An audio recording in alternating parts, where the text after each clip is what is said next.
Fala pessoal, estamos de volta com o nosso Papo de Polícia, a nossa resenha de operacionalidade. Esse programa, esse podcast que vem ganhando repercussão no seio da tropa e no seio da segurança pública como um todo, que começou de maneira despretensiosa, uns 2 anos atrás, eu já nem lembro mais, eu fazia o Papo de Polícia via live no Instagram, recebia convidados ilustres, depois passei a fazer gravado numa câmera periférica lá no escritório, e o primeiro participante do Papo de Polícia lá no escritório, que tá no YouTube inclusive, ele é um convidado especial, um grande amigo, mas eu não vou antecipar, porque ele tá aqui hoje, eu faço questão absoluta desse cara, e depois eu vou explicar por quê que eu faço tanta questão absoluta desse cara. Gratidão é o mote, é a palavra de regra quando eu lembro desse cara que se transformou numa grande referência, não só para mim, mas para várias pessoas, e além de tudo é um meu amigo. É um cara que eu guardo em alta conta, que eu fico até emocionado de falar, mas daqui a pouco eu vou falar sobre ele, não vou dar spoiler não. Turma, Papo de Polícia é para você, entusiasta da segurança pública, para você, herói da sociedade, para você que está aí todos os dias nos defendendo, mesmo com o sacrifício da própria vida, cumprindo a missão. E para você, cidadão que gosta efetivamente de enaltecer o nome dos nossos bravos, dos nossos guerreiros da segurança pública. E para você que ainda não assistiu os episódios anteriores, corra lá no Candelmo Advogados no YouTube, se inscreva no canal, assista os episódios anteriores, assista esse episódio, curta, comente, compartilhe, manda sua sugestão, manda crítica também, que a crítica é que vai servir de aspecto de melhoramento, pra gente aperfeiçoar as nossas ideias, os nossos papos, enfim, os nossos convidados aqui. E para você que não conseguiu assistir ainda no YouTube, estamos lá também no Spotify, é isso mesmo, Papo de Polícia, lá no carro, na maior plataforma de streaming do mundo. Então, você não teve condição de assistir ali os vídeos, não assistiu no YouTube, não conseguiu assistir os episódios anteriores, corre lá no Spotify, tá indo pro TPB, tá indo pra Academia de Polícia, tá indo pra qualquer lugar. Coloque no Spotify, escute no seu carro que os episódios estão imperdíveis. E turma, partindo aqui para os agradecimentos, não posso jamais deixar de agradecer sempre aqui ao Grupo SAF, esse grupo que eu tenho a honra de fazer parte. E quero agradecer ao Marcelo, ao Patrick, ao produtor do nosso Papo de Polícia, o Marco Túlio. Vamos, Marcinho! Vamos, time! Tamo junto, muito obrigado por tudo, irmão, pro Maga. Abraço pra turma toda da SAF Araújo aí, pro Gabi Gordo, pro Jansen, enfim, pro Bruno Leal, pro Patrick, pra turma toda, pro Rafa. Ô Rafa, tamo junto, hein, irmão? Pra cima, bebê. E é o seguinte, antes de mais nada, eu não sou protagonista aqui, todo mundo sabe que os nossos protagonistas sempre são os nossos convidados. Mas todo mundo também que acompanha o Papo de Polícia sabe que eu inicio o papo sempre fazendo um agradecimento a Deus, sempre enaltecendo e glorificando o santo nome dele, mas hoje eu vou inverter a ordem das coisas aqui, porque eu nem me sinto hoje no direito de fazer isso, porque diante do nosso convidado eu prefiro que ele faça e que ele vai trazer para nós uma mensagem. E aí depois disso eu faço a apresentação, porque eu prefiro que agora ele faça a apresentação daquele que é maior do que todos nós e que só temos condições de estar aqui fazendo Papo de Polícia em razão dele. Vamos lá, meu irmãozão, Cabo Júlio! Querido amigo, você é um amigo muito especial, inclusive a gente está ao vivo aqui também no meu Instagram e no seu Instagram. E aí antes de entrar, alguém me perguntou assim, é verdade que o Cabo Magela suicidou? Eu falei, mentira, falei com ele ontem. Conversei com ele agora de manhã. Meu irmãozão, meu brother, meu querido. Nossa. Mas é um prazer estar aqui, você é um irmão muito querido, eu sou seu admirador. Eu acho que essa admiração é muito legal porque eu conheço a sua história, lembro de você militando lá na Aspra, militando lá fardado, e hoje você é um advogado, um dos advogados mais especialistas. Eu estava falando aqui fora do ar com você. Tudo que a gente for fazer, faça bem feito. Se você for porteiro, seja o melhor porteiro do seu prédio. Se você for engenheiro, seja o melhor engenheiro da sua empresa. Se você for o pedreiro, seja o melhor. E você é um cara que é bom naquilo que faz. É por isso que eu te admiro e eu tô sempre com você aqui, porque você é o cara. Então, meu irmão, tamo junto e vamos lá. Irmão. Vamos lá, vamos começar. E eu tive o prazer de ser convidado para fazer essa oração. E queria que você que está aí conosco ao vivo, aqui no nosso Instagram, seu Instagram também está ao vivo, não está? Ao vivo. Qual que é? @Berlink. @Berlink. Você que está me acompanhando aqui no Júlio Santos BH, pode acompanhar também aí. E aproveita e salve e segue aí que você vai ver muita coisa legal. Eu falo que o Berlink é um advogado que ele compra as guerras, né? Ele tem gabarito para isso e isso é muito legal ter alguém para fazer isso. Deus, obrigado pela vida do meu amigo, obrigado pelas pessoas que estão ao vivo com a gente, que o Senhor possa proteger os nossos colegas que estão na rua. A nossa profissão é uma profissão tão difícil, Deus. A gente sai e às vezes não sabe se vai voltar e às vezes nem volta. E às vezes as pessoas não compreendem o nosso trabalho, Mas eu queria pedir ao Senhor que abençoe e proteja cada colega que está de serviço agora, aqueles que estão em casa também, que a bênção do Senhor, aquela que o dinheiro não compra, o poder não pode dar, ela esteja na vida de cada um dos nossos colegas. Eu aproveito para colocar diante do Senhor aquele que está triste, angustiado, que o Senhor possa fortalecer o coração desses colegas para pedirem ajuda quando estiverem desistindo de viver, Deus. Eu sei que a gente passa momentos na vida que dá vontade de chutar o balde, desistir de tudo, mas o Senhor é o nosso conforto. Que o Senhor possa proteger esses colegas que não estão passando um momento bom. Que o Senhor possa fazer com que se levante, saia do fundo do poço, peça ajuda e possa ter uma vida restaurada, Deus, em nome de Jesus. Amém, Amém. Senhor. Amém. Meu irmão, eu quem agradeço demais por tudo que você representa para minha vida. Eu ia agradecer pela disponibilidade em vir ao papo, mas eu não vou fazer isso porque eu sinto que você sempre esteve disponível para vir ao papo. Deixa eu arrumar meu telefone aqui que tá caindo. Porque da sua parte eu posso falar, você tá comigo desde o dia 0. E quando eu chamo de dia 0, eu não tô falando só do dia 0 do Papo de Polícia, que você está comigo desde o dia 0. Mas você tá comigo desde o dia 0 enquanto eu estava no fundo do poço, cara. E eu gosto sempre de falar isso, e eu gosto sempre de reafirmar que você colocou comida no meu prato quando eu não tinha e quando eu era tratado como leproso. Eu falei isso semana passada, cara, numa mensagem no story do Instagram, que esse é o nosso melhor momento. Quando as pessoas nos tratam como leproso. E você não me tratou como leproso, você me resgatou do fundo do poço quando todo mundo me discriminava, quando todo mundo achava que eu não iria me reerguer. E você me abriu as portas, me deu oportunidade e, de fato, cara, colocou comida no meu prato. Se hoje eu tenho condições de estar aqui vivendo o que eu vivo, saiba que, além de Deus, eu sou muito grato a você, meu irmão. E, obviamente, que eu sou grato também pela história que você trouxe, construiu e o legado que você carrega consigo em prol dos nossos heróis da segurança pública. Para quem não sabe, pessoal, Cabo Júlio, deputado federal, deputado estadual, vereador, representante de classe, precursor do movimento revolucionário de 1997, que marcou a história das polícias no Brasil. Um cara de coragem, um cara de fibra, o cara que enfrentou diversas discussões, um cara que enfrentou diversas dificuldades nos tratos correlatos a melhoras para a tropa, enfim, que carrega consigo um legado que hoje é insubstituível e inegável. Talvez, com todo respeito aos que estão aí, nós vamos viver muito tempo ainda para ter outra pessoa que possa, de fato, não ocupar o seu lugar, que o seu lugar é insubstituível, não dá para ocupá-lo, mas para tentar fazer minimamente o mesmo que você fez com tanta coragem, com tanta galhardia, Júlio. É por isso que eu faço questão absoluta, irmão, de enaltecer sua história, porque gratidão tem que ser o mote, tem que ser a regra dos homens de bem. E quem não sabe ser grato, não serve, inclusive, para receber gratidão. Então, meu irmão... Eu tenho uma frase que diz assim, quem não serve para servir, não serve para ser servido. Eu acho que todo mundo tem alguma coisa para ajudar alguém. Não há ninguém que saiba muito que não tenha o que aprender, não há ninguém que saiba pouco que não tenha o que ensinar. E na vida é assim. A gente, com pequenos gestos, a gente pode fazer diferença para o bem ou para o mal na vida das pessoas, sabe? E isso é muito legal. Quando você vê que uma atitude sua ajuda a vida de alguém.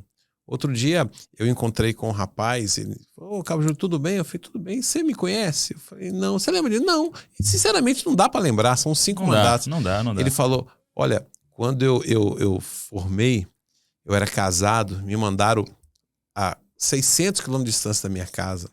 Eu entrei em contato com o senhor e o senhor me trouxe de volta para casa e eu estou perto da minha família.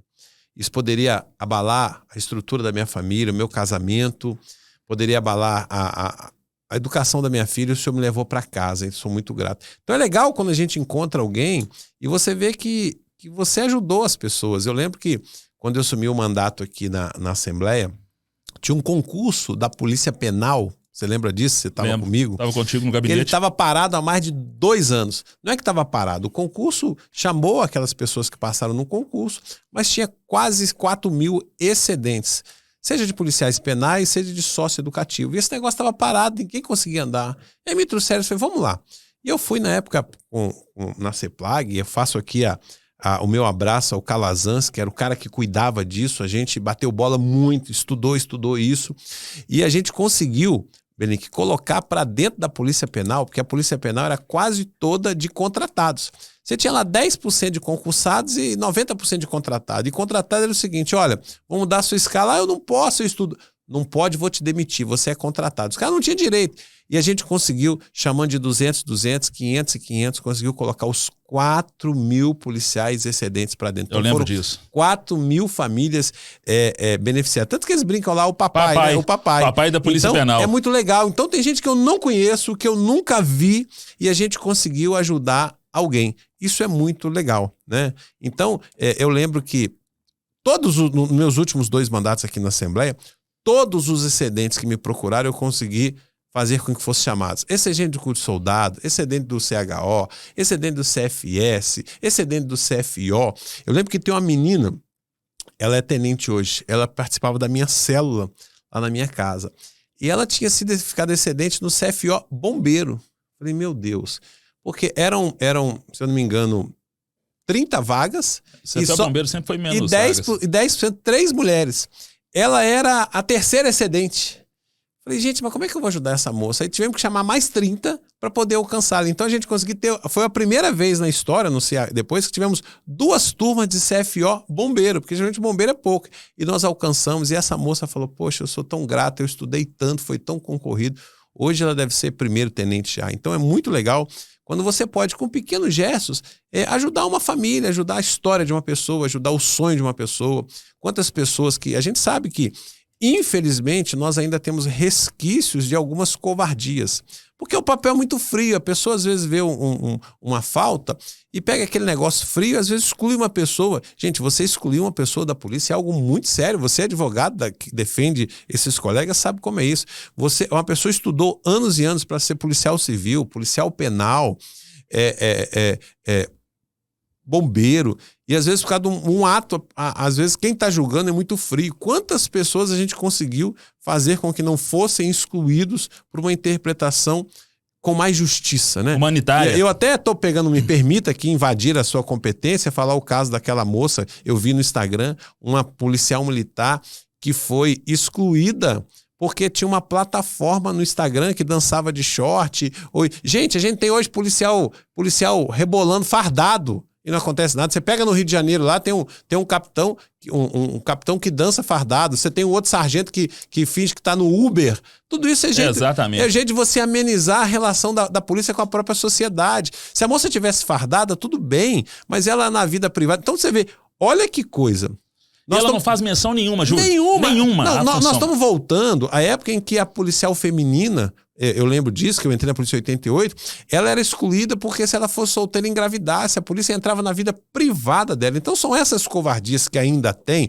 E eu vou te contar, eu tenho 35 anos na polícia, sabe por que isso aconteceu? Porque alguém queria traçar a menina e ela não deixou, e aí começaram a perseguir. A gente sabe como é que funciona o sistema. Alguém quis passar o rodo, e faço isso respeito, alguém que saiu com a menina e ela não cedeu e começaram a perseguir a menina. Porque é a vida privada dela, que tem nego que faz cada coisa no Instagram, fardado e não acontece nada. Então, a gente precisa ter pessoas como você, para fazer essa defesa. Eu não tenho dúvida que essa exclusão vai ser anulada. Mas esse 1 ano, 2 anos que ela vai ficar de fora, quem paga essa conta? Exatamente. Como é que fica o psicológico dela? Como é que fica ela na família dela? Ela era sargento. Como é que fica ela na rua onde ela mora? Então, nós precisamos ter pessoas, às vezes, para fazer essas correções. E eu fiz muito isso. Tem erro? Óbvio que tem 5 mandatos. Agora, você tem muita gente que foi beneficiada. Você tá doido. Eu falo hoje que talvez essa geração mais nova não entenda um pouco da mudança. Mas eu entrei na polícia quando um cobrador de ônibus, e todo respeito aos cobradores, fazendo apenas uma comparação entre as dificuldades, entre os desafios. Sou policial e o assédio moral é o que sofremos. Está aqui uma pessoa falando. É o que tem. Tem assédio moral, tem assédio sexual. Então é aquele negócio seguinte, olha, eu preciso que você venha aqui amanhã, dobre serviço. Gente, mas eu tenho que ficar com a minha filha. Não interessa, você é polícia 24. Então são certos tipos de coisas que nós ainda temos muitas vezes uma mentalidade de que por você ser policial militar, policial civil, policial penal, você é uma pessoa que deixa de ter direitos. O fato de eu me tornar um servidor público policial não me transforma numa pessoa com menos direitos. Ô, Júlio, e você falar isso aí, cara, interessante. Você viu um áudio que... Aqui, principalmente no interior, o colega tá falando. Não, você viu um áudio que foi veiculado de um tenente-coronel lá de Betim? Vi. Meses atrás? Vi. Falando, eu sou o chefe. Eu sou o chefe. Eu tô com o Zap 7 Copas na mão. A hora que eu quiser, eu ganho o jogo. Tem gente que acha que ser superior é ser mais homem do que alguém. Ô, camarada, deixa eu te falar uma coisa, você que pensa assim. Você é superior hierarquicamente. Fora disso, você não é mais homem nem menos homem que ninguém. E aí eu relato uma experiência, isso tem muitos anos. Um policial da cavalaria estava vindo para casa, todo cheio de depressivo, angustiado, cheio de problema. Quando ele chegou na rua da casa dele, ele tirou a cobertura. E aí tá andando sem cobertura para casa, assim, pensando, chegando em casa, talvez pensando quanto problema eu tenho para resolver em casa. Aí passa um capitão, hoje é coronel aposentado, e para do lado e fala assim, ô polícia, você não tem cabeça não? Ele foi lá, apresentou, colocou a cobertura, apresentou pro capitão e falou assim, não, você tava sem cobertura. Ô chefe, eu tô chegando em casa, eu trabalhei a noite inteira, tô cansado, cheio de problema, tô devendo pra caramba, por favor, deixa eu ir pra cá descansar. E o cara ficou lá enchendo o saco do cara, o soldado meteu a mão no revólver, deu um tiro na perna do capitão. Aí você fala, que coisa louca. A que ponto nós chegamos, né? Eu tô pegando uma história de 30 anos atrás, mas a gente tem assédios hoje ainda desse tipo. E aí eu te falo o seguinte, as policiais femininas são vítimas disso, porque além do assédio moral, você tem o assédio sexual. Ainda tem gente que acha que policial, por ser bonita, ela tem que se envolver com os... Não tem. Ela envolve se quiser. E a gente tem que respeitar. Como a gente tem que respeitar aquele cara que tem uma opção diferente da gente. Eu posso até não concordar, mas eu sou obrigado a respeitar. E no interior, então, a situação é muito pior. Porque nós temos policiais ainda que moram no interior, num destacamento, e o cara diz o seguinte, olha, qual é que é a sua escala? Eu trabalho 8 horas por dia, então eu tenho 16 horas de folga, eu posso ir pra casa? Não, você não pode sair daqui da cidade. Como assim? Eu sou escravo agora, eu não sou policial? Na minha horário de folga eu não posso sair da minha cidade. Então, nós ainda temos justificativas absurdas, ilegais, inconstitucionais, violadoras dos direitos dos policiais para justificar aberrações como essa. Então, tem que ter gente para dar o grito mesmo. Eu vou contar um caso aqui, pessoal. Eu era deputado e sou advogado. E aí um abraço pro doutor Berlim, que tá vindo aqui, o Bruno Prado, tá certo? Opa! Ó, na polícia penal abre empate por qualquer coisa. Então, eu vou contar aqui uma experiência minha. Eu tô lá, o bombeiro estava trocando os rádios analógicos para os rádios digitais.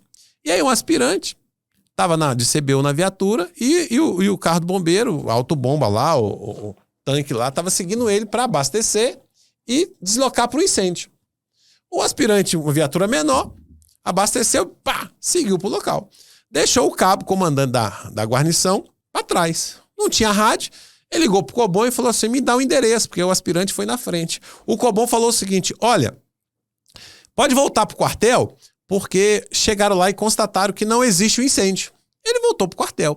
E quem é bombeiro sabe, o bombeiro trabalha 24 horas, aí você divide em 2 turmas, as primeiras 12 horas roda uma turma, essa segunda turma vai pro descanso, entra a segunda turma, agora se tiver 2 ocorrências, vai todo mundo. Vai todo mundo, não tem como. Ele então chegou no quartel, rodou a segunda turma. Quando o aspirante chegou num local, aqui no meu destacamento, sofro assédio até por não participar do grupo de WhatsApp do pelotão. Olha só. Tá maluco? Por isso que é mandado no meu celular também. Não paga minha internet, não paga que é mandado no meu celular. telefônica que é... Aí, beleza. O aspirante chegou no local e falou, ó, tá chama constatado... Chama o Cantelmo, irmão. Chama o Cantelmo. O Cantelmo tá aí pra isso. Aí, o aspirante chegou no local, constatou incêndio, mandou a viatura deslocar. Só que tinha rodado às 12 horas, foi a segunda guarnição. Quando chegou no local, o aspirante falou, o cabo me deu chapéu. Acabou o incêndio, voltou lá no quartel e prendeu o cabo. Beleza. O cabo me liga, eram as 10 horas da noite. Eu cheguei no pelotão, se não me engano, de Joatuba. Tava lá, boa noite para todo mundo. E tinha um tenente lá. E o aspirante ia fazer o APF, tinha um tenente. Aí eu falei, boa noite, tudo bem? Eu sou o advogado do militar, vim acompanhá-lo. Fui lá, me apresentei como advogado, não como deputado. Sim. E aí eu falei, você já avisou a sua família que você não vai para casa ao fim do plantão? Ele falou, não, porque o tenente falou que eu tô incomunicável, eu não posso falar com ninguém. Falei, como assim? Meu Deus do céu. Um dos direitos que você tem é ser assistido para sua família e para o seu advogado e ligar para sua família. É um direito do preso, de qualquer bandido. Principalmente uma questão dessa. Eu virei e falei, ô tenente, boa noite, tudo bem? O militar tá incomunicável, ele não pode avisar a família, porque ele vai sair de serviço às 8 horas da manhã, não vai para casa, a família vai ficar preocupada. O tenente vira e fala assim, eu não tenho satisfação para te dar, não. Ah, pelo amor de Deus, cara. Pelo amor de Meu Deus. Deus, eu falei, mas como assim? Não é possível que o cara não te conhecia também, Eu sem lugar, eu né? sou advogado militar, ele tá falando que o senhor tem que comunicar. Eu falei assim, eu não tenho satisfação pra te dar. Se você quiser, vai perguntar pra senhora, senão eu prendo você também. Eu falei, opa, como é que é? Aí não. Aí a conversa mudou de tom. Aí Falei, deixa eu não. te contar uma coisa. Primeiro, o militar ele tem um direito. Isso é direito, não é concessão, não é favor, não. Segundo, você prende suas negas. Eu tô aqui na condição de advogado dele, tá certo? Fazendo o meu trabalho e também sou deputado estadual. Então, se você é muito macho, você prende suas negas. A mim, não. Você vai violar o direito dele, mas o meu não. E, aliás, nem o dele mais. E já que você é muito macho, vamos ligar pro comandante-geral. Isso já era meia-noite. Nossa Aí eu acordo o comandante-geral, meia-noite. Boa noite, deputado. Falei, comandante, deixa eu me desculpar, acordo. Mas acontecendo isso? Ele falou, o quê? Eu falei, Mas isso aonde? Eu falei, em tal lugar. Peraí, pá. Aí deu uns 15 minutos, o COB liga pra lá. Aí chega um outro tenente e fala assim, ô militar, pode voltar pro seu serviço pra ala, e falou pro tenente, o cabo tá preso, mas não. O COB ligou aqui e falou que não é motivo pra prisão. Nossa senhora. E aí, obviamente... Rabinho entre as pernas. Obviamente que eu usei a caneta. E vapo. Eu sei que atrasou a promoção desse. E não tenho nada... Eu não sei nem o nome dele, porque eu não quero guardar rancor. E tá tudo certo, você porque ver. é na ortodoxia. Exato.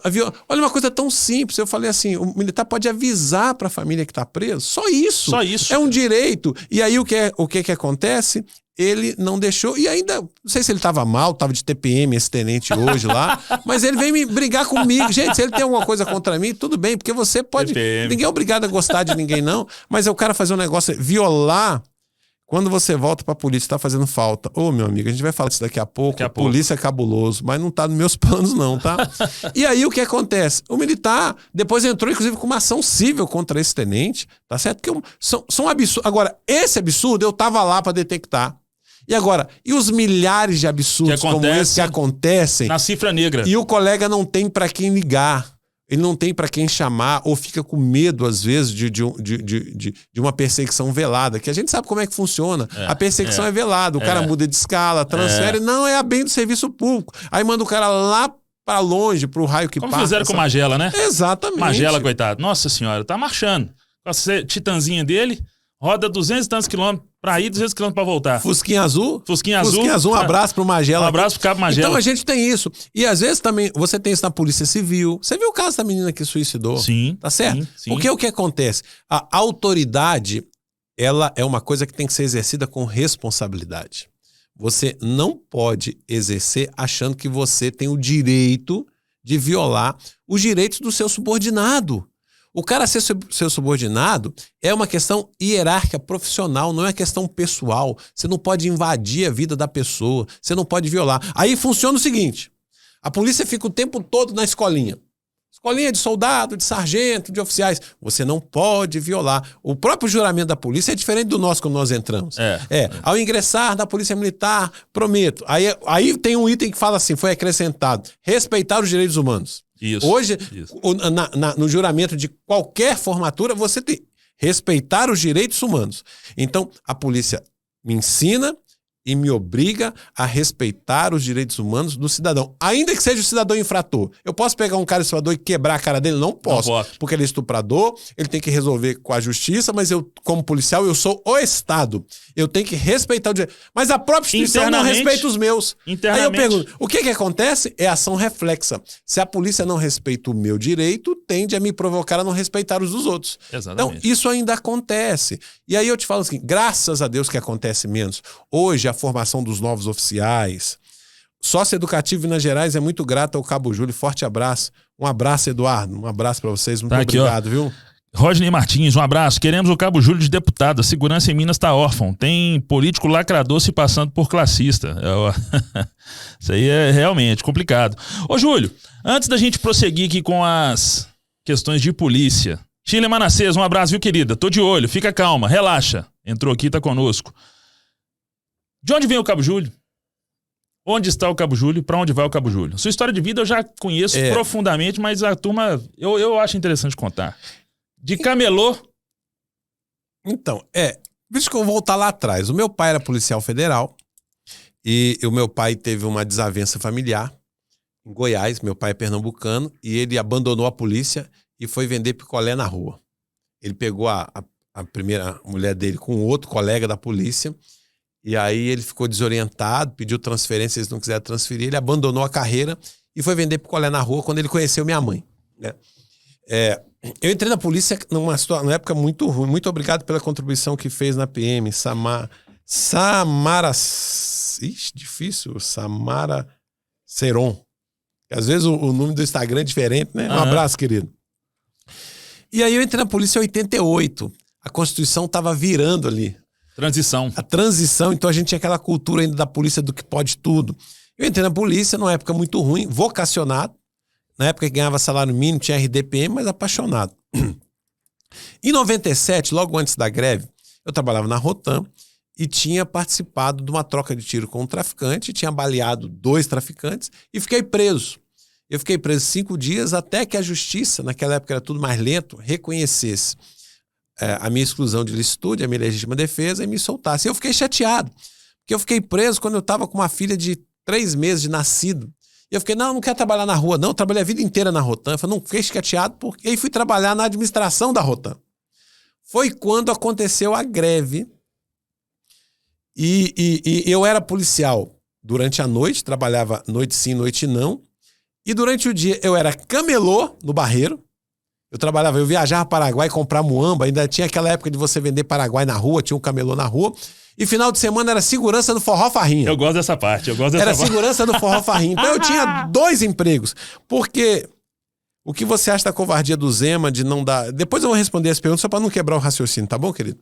E aí eu pesava 79 quilos, eu era palito, porque eu trabalhava noite sim, noite não. Então tinha noite que eu saía do serviço 5 horas da manhã, dormia no quartel até às 7 para ir pra rua. Uma secura danada. Uma secura, tinha que fazer isso. Eu tinha arrumado 2 filhos pequenos, né? Não tinha que fazer isso.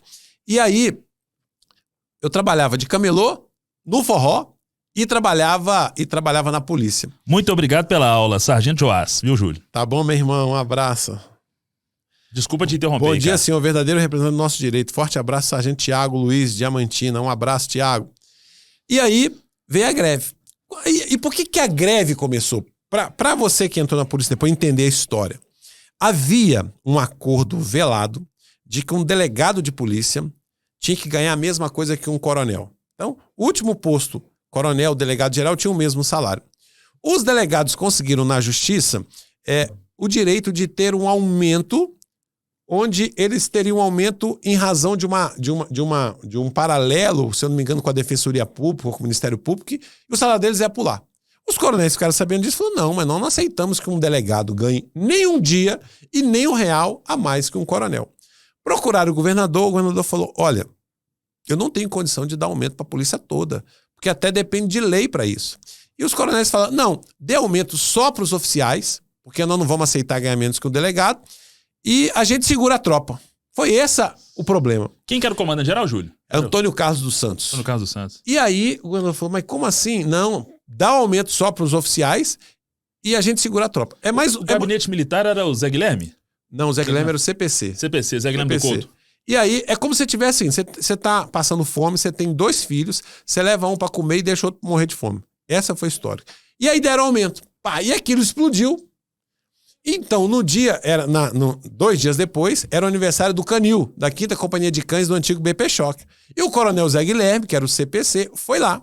E na sua fala, ele disse o seguinte, olha, um policial é como um cachorro, ele estava no Canil, mesmo sem dente e desdentado, ele tem que cumprir sua missão. Rapaz, com meia hora, e não tinha Instagram nem WhatsApp, com meia hora a polícia inteira estava sabendo que o coronel chamou os policiais de cachorro. Só que todo mundo tinha medo de parar, porque o batalhão de choque era um batalhão de elite. Que presença de espírito desse coronel, hein? Palavra mal colocada, né? É. Aí, talvez ele fosse fazer até uma interpretação, mas falou errado. E aí... Ele é presidente hoje do COPM. Ele é gente boa pra caramba. Eu acho que ele né? deu bola fora. E aí, todo mundo tinha medo de parar, porque no medo do batalhão de choque. O batalhão de choque era aqueles caras, sabe aquele 300? Era os espartanos, os caras doidão. Naquela época, o batalhão de choque, os caras ficavam de uma semana de prontidão no quartel, gritando, pra lá, marchando.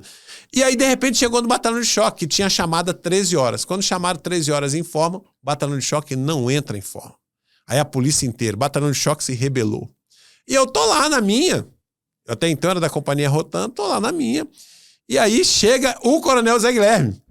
Quando ele entra no quartel, vai, imagina. Nossa. Naquela época, 30 anos atrás, uma tropa de 100 homens vaiando um coronel.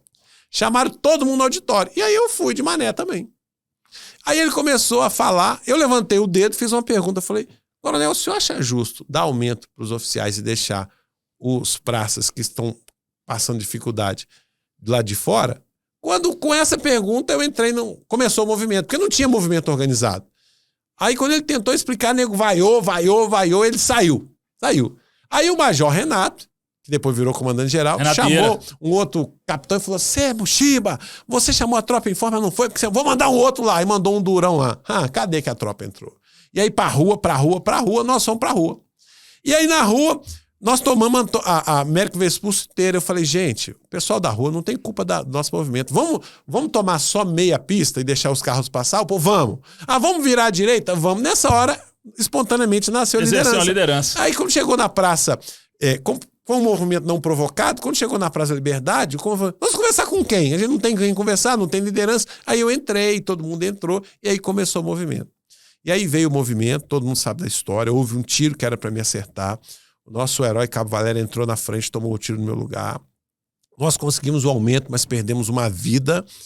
E aí, depois disso, dado o aumento, começaram a caça às bruxas. 6.500 indiciados por crime de motim. E eu fui o primeiro a ser excluído. 12 de dezembro de 1997. Saiu a minha exclusão. Rápido, hein? Rápido. Rápido. Instantâneo, fui excluído. E eu falei, e agora, meu Deus, eu vou fazer o que da minha vida? Eu entrei na polícia aos 18 anos. Eu só sei ser polícia. Naquela época eu não tinha faculdade. Depois eu fui estudar. O que eu vou fazer da minha vida? Aí eu fui trabalhar de fazer carreto no Barreiro. Até que o pastor Raul Lima Neto me chamou para trabalhar com ele. E aí eu fui lá. E aí veio Dora, vamos fazer campanha? Eu falei, mas fazer campanha como? Eu fui excluído da polícia, o Rodrigues foi, 187 foi. A gente não podia nem entrar no quartel, a gente chegava para um colega. Mas a gente chegava para um colega para poder pedir voto. Aí ele falou, Júlio, eu vou votar em você, mas eu não posso nem te olhar, que a P2 está te seguindo. Como é que eu vou fazer? E aí ele falou assim, passa atrás daquela árvore, joga o santinho lá. Mas que santinho? A gente pegou o santinho e colocava num xerox 3x4, um santinho ali. Pegava um santinho e saía fazendo xerox ali. Dele. E aí falava, joga atrás da árvore ali que eu vou ali e depois que você for embora eu pego. E assim, aí eu lembro que, olha como é que é o negócio. Campanha fora da polícia, então. A gente no quartel não podia entrar, a gente era ex-polícia. Não, aí o pior, meu pai pegou uma televisão que ele tinha, 29 polegadas, usada, e doou pra gente fazer uma rifa. Uma rifa de R$1. E colocamos. E nós erramos de não colocar na rifa, que era uma televisão seminova. Cara, um colega, cabo do bombeiro, ainda ganhou essa rifa, foi lá, ameaçou chamar a polícia porque a televisão não era nova. Meu pai foi lá no INSS, pediu um empréstimo para me dar a bendita televisão nova. Mentalidade. E com isso a gente viajou a cidade. Eu tinha cidade que o colega falava assim, aqui, eu vou abastecer para você, almoça na minha casa, dorme escondido no destacamento. E assim eu ganhei eleição, fui deputado mais votado de Minas Gerais. E aí eu fui no governador Itamar, junto na época com Moraes e com Rodrigues, e a gente negociou a volta do nosso pessoal. Aí resgatou a dignidade. Foi quando a gente passou a ganhar 5 salários mínimos de salário inicial. Você foi eleito deputado federal e eles estaduais. O Rodrigues e o Moraes estadual. Uhum. E aí o Itamar era muito meu chapa, ele me chamava de filho, e a gente conseguiu resgatar a dignidade de tudo. E aí o que é que a gente fez? Primeiro, conseguiu voltar os que foram expulsos. Segundo, fizemos um acordo com o Ministério Público. O Ministério Público não ofereceu denúncia desses 6.500 indiciados por crime. Todo mundo não foi oferecer denúncia de ninguém, exceto eu. Nossa. Porque como eu era deputado federal, o meu processo saiu da alçada do Ministério Público Estadual, foi para o MPF em Brasília, e o meu processo foi para o STF. Depois que eu deixei de ser deputado, o processo voltou, tá certo? E eu fui o único julgado pela greve na Justiça Militar e fui absolvido por 5-0. Maravilha. Mas foi uma luta, cara. Maravilha. Então assim foi a história. Maravilha. E quem é? Então esse é o Cabo Júlio, um policial militar que entrou pra polícia com 18 anos, nunca tive interesse político nenhum, nunca fui nem vereador lá de Coluna da minha terra lá, e entrei na política de um jeito... Inesperado. E talvez se fosse programado não tinha entrado. Porque era muito vigiado. Foi uma coisa espontânea e eu fiquei lá 5 mandatos. Eu fui deputado federal 2 mandatos. No 3º mandato eu era um cara que fazia oposição ao Aécio Neves na época. Sim. E eu lembro que o Aécio O grupo do Aécio convidou 70 policiais para serem candidatos a deputado federal. E ele falava, não, mas já tem o Cabo Júlio. Não, o Cabo Júlio já está eleito, vamos eleger outro. Esses 70 candidatos juntos tiveram 70 mil votos. Eu sozinho tive 70 mil votos, não fui eleito por falta de legenda. Nossa. Depois os caras viram que o golpe era me tirar, porque eu carregava caixão, eu ia pra briga e tal. E aí ele conseguiu me anular. 2 anos depois era eleição para vereador. Mas como? A gente nunca tinha votado num praça para vereador da capital na história de Minas Gerais. E eu fui para a campanha, ganhei a eleição, fui o primeiro praça eleito vereador em toda a história de Belo Horizonte. E aí voltei a ser deputado. Então, essa foi a história e fiquei lá 5 mandatos. É um negócio. Se você falar assim, é prestígio ser deputado? É óbvio que é. Cara, você ser 77 entre 22 milhões, óbvio que é. Mas é um preço muito caro. Por que é um preço muito caro? Porque a nossa classe, seja de policial penal, policial militar, bombeiro e polícia civil, está em todo lugar. Qualquer cidade que... Eu falo assim, Coca-Cola, Assembleia de Deus e Soldado de Polícia tem em todos os municípios. Tem em todo lugar. Então, você... Para fazer campanha, você tem que rodar 853 municípios. E em termos de extensão territorial, Minas Gerais é o tamanho da França. Então você sai daqui e vai lá para Uberlândia. Só que você passa por Paraopeba, você passa por Lagoas, você passa lá e publica, o cara fala, pô, você passou aqui na minha porta e não entrou aqui? Ah, na época da eleição você lembra de mim, né? Então você tem que sair rodando o tempo todo. Então você fica, acabou a eleição, meu pai tá mandando um abraço pro senhor, pastor Wellington Levade. Ah, sim, o bispo. Quem tá te mandando um abraço aqui também é o Vander Baião. Ah, o Baião! Fala, Baião! Meu irmão da... Sargento Vander. Vander é um irmão do coração. Vander, beijo pra você, meu irmão. Você é um... Nós somos contemporâneos de Rotão. Eu sei disso. Já dei muita bruxa no Vander. Ô, Júlio, mas deixa eu te perguntar um negócio, cara. E hoje? O que você tem feito de leitura de cultura, de tropa, essas coisas, cara? Atual governo, o que você tá achando aí, cara? Como é que tá? Então, primeiro que o Zema vem da iniciativa privada. Iniciativa privada, ele acha que gasto com folha é despesa e não é investimento. E ele foi muito inteligente em dividir a tropa. Por quê? Ele veio pegou um governo arrasado, tinha que colocar a casa em ordem, mas ele encontrou um jeito de dividir a tropa. E eu falei isso, algumas pessoas gostaram, outras não gostaram, mas não estou preocupado em gostar ou não gostar, estou para fazer a minha análise. Hoje nós temos uma classe dividida. Por quê? Porque antigamente era oficiais contra praça. Então o oficial na greve ferrava o praça, mas depois o próprio oficial entendeu que quando o praça luta ele também ganhava. Nós tivemos outros movimentos e nenhum praça, nenhum oficial foi o deputado dos excedentes. ASP 2013, eternamente gratos, queremos o novo deputado eleito novamente. Obrigado, Davis. Top. E aí, só que depois de 97 não tivemos mais punição, porque teve outros movimentos, carregou caixão no governo Aécio e tal, e os próprios oficiais subimos no portão do Palácio, 2016, entenderam isso, 2016. E a gente fazia o movimento, e os oficiais nos respeitavam e todo mundo ganhava. Hoje a divisão não é praça e oficial, não é delegado e investigador. Hoje a divisão é entre ativos e inativos, antigos e novos. Trabalha com o Reis da Polícia Penal, até hoje fala muito bem de você, União. O Reis é meu irmão querido. E aí o que acontece? E o governo soube trabalhar isso muito bem, de dividir a classe, né? A própria Bíblia diz que reino dividido não subsiste. Então o que acontece hoje? Você tem, primeiro, o militar mais antigo, que tem quinquênio, que está na ativa, e o militar mais moderno que tem ADR. Então, esse militar mais antigo, ele fala, não, nós queremos um aumento linear, igual para todo mundo, do soldado ao coronel. O policial mais moderno fala, não, o coronel ganha pouco, mas ganha pouco 30 mil. Eu ganho pouco, mas ganho pouco 5 mil. Então, dá um aumento maior para quem é soldado e o menor para quem... Isso gera o quê? Um achatamento. Então, daqui a pouco você vai ser promovido a cabo sargento, vai ter aumento de R$100. Então, mas criou-se uma discussão que dividiu a classe. A segunda coisa, entre o ativo e o veterano. Ah, eu quero receber o abono. E eu vou te falar, eu não sou contra não, tá? Eu acho que essa discussão tem que ter. A gente precisa, já tivemos isso no passado, mas essa discussão é posterior ao aumento. A gente discute um aumento para todo mundo e depois a gente discute características da natureza, de quem está na ativa. Claro. O cara tem que ter auxílio alimentação mesmo, o cara tem que ter abono porque ele está na ativa. Só que essa discussão ela não pode ser uma discussão que substitua o aumento salarial. Claro. Que é a grande estratégia do governo. E nem exatamente. Composta. Então, só que o governo provoca essa discussão para que o abono porque o abono ele alcança pedaço da classe.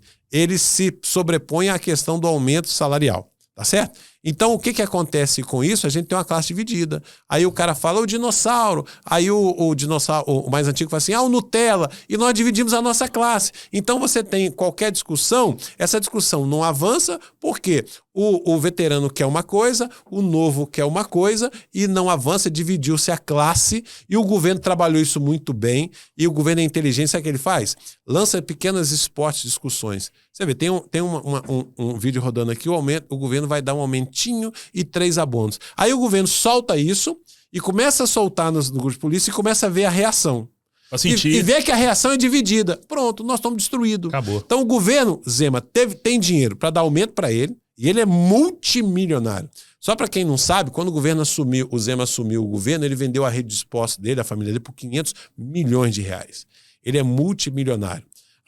Eu moro aqui num apartamentinho. Gente, isso é muito conversa fiada. O cara é milionário. Narrativa, né? O cara não mora no palácio. Gente, ele é multimilionário. Para com isso, ele é multimilionário. Só ver a história da família Zema, é multimilionário. Então, é história. Ele criou um personagem. É um Chico Bento. Ele criou um personagem para criar leveza para a figura do governador. Aprendeu.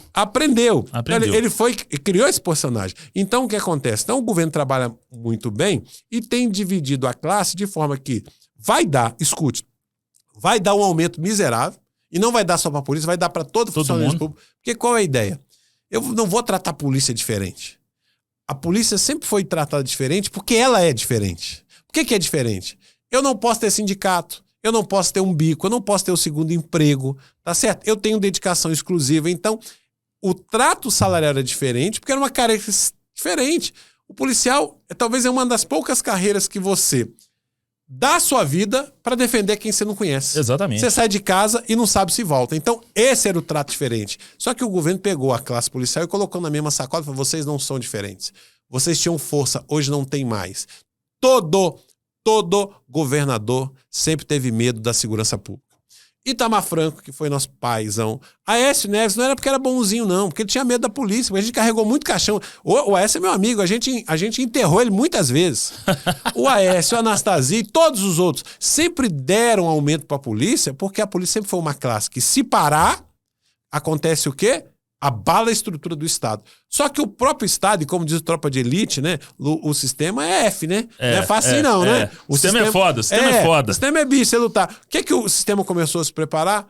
Cria a guarda, a Guarda Nacional, a Força Nacional, que vem pra cá, manda o Exército. O STF disse que não pode de forma nenhuma. Começou. Só que a gente sabe fazer greve sem parar.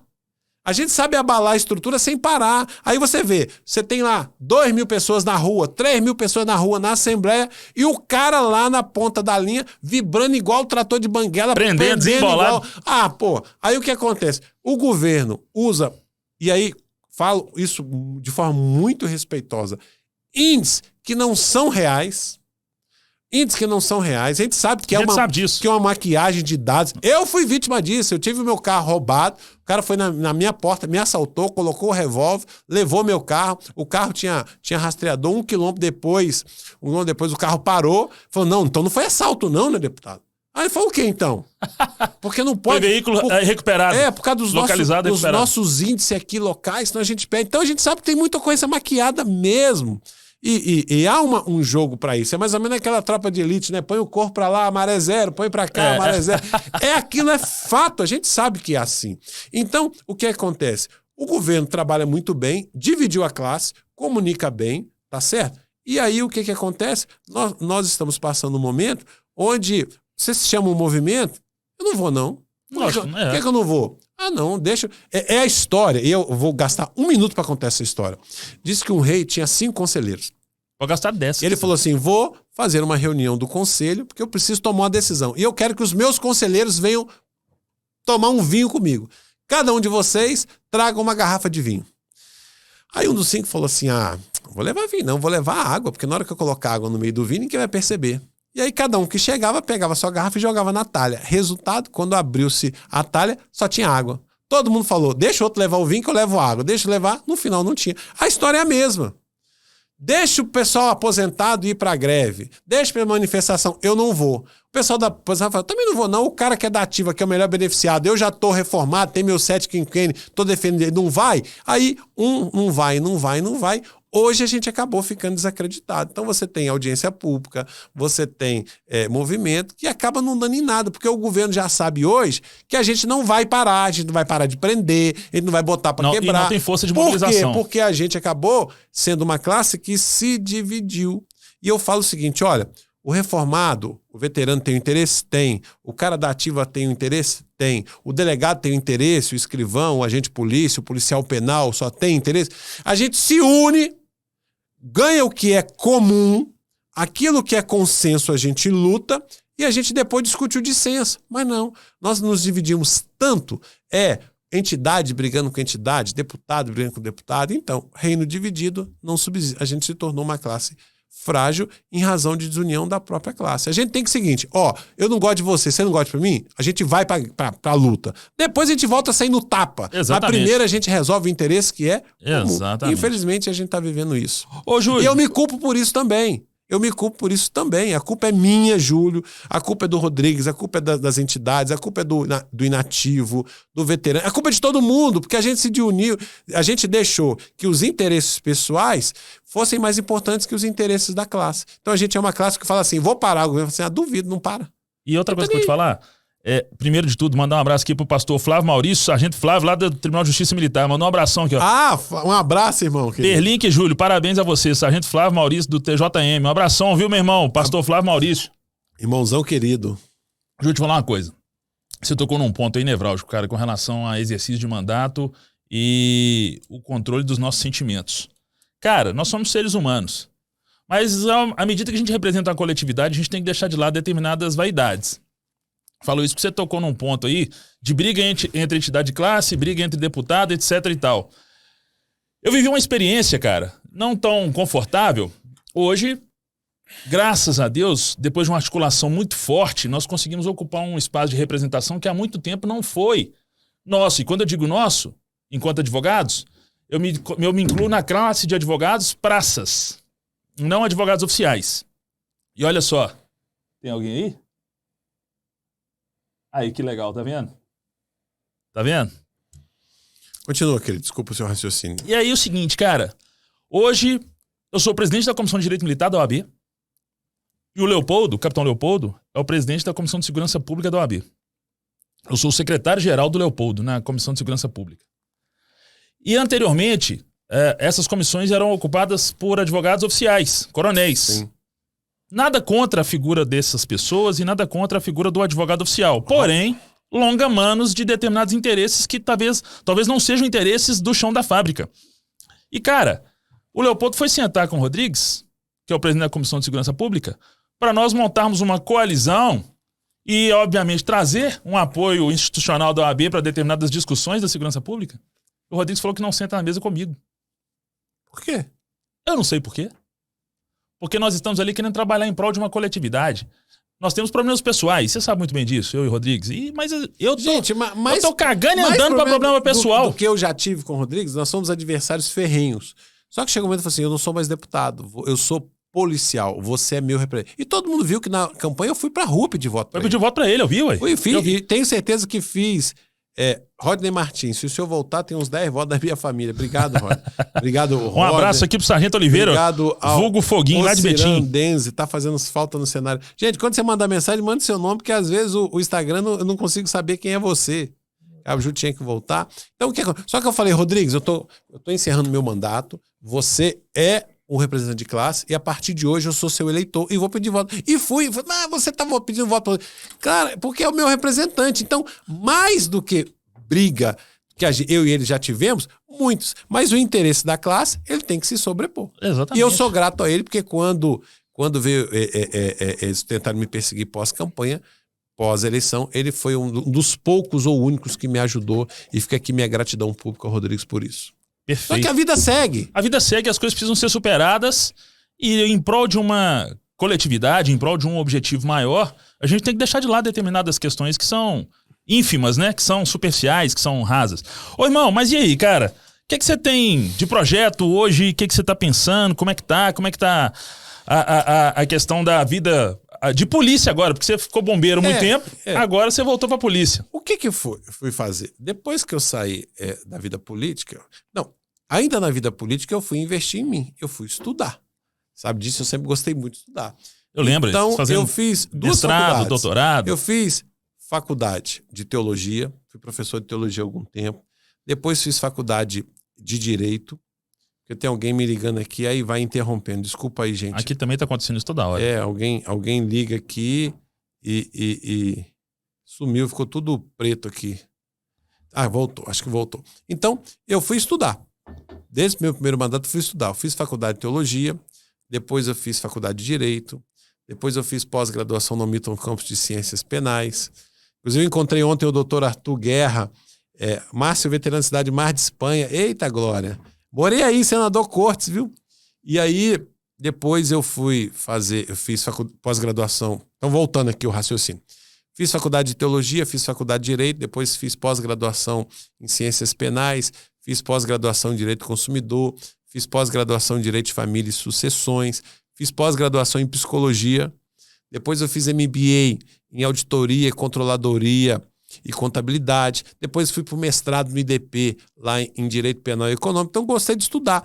E a área que eu milito hoje, né? Eu milito na área do direito, eu sou advogado, tenho um escritório de advocacia, tenho uma empresa de cobrança de pessoa jurídica e vivo disso hoje. Acompanho a política de longe, sem envolver muito. Por quê? Porque qualquer coisa que você fala, tá querendo voltar para a política. Querido, se eu quiser voltar é um direito meu, mas eu falo como alguém que conhece bem o caminho. Cara, e se tiver que voltar, é mais do que legítimo, sabe por quê? Porque, sinceramente, cara, assim, primeiro que é um problema seu, e segundo que é o seguinte, se tiver uma parte da coletividade que confia no seu trabalho... Então, mas eu fiz uma promessa para minha família que não envolveria mais em política.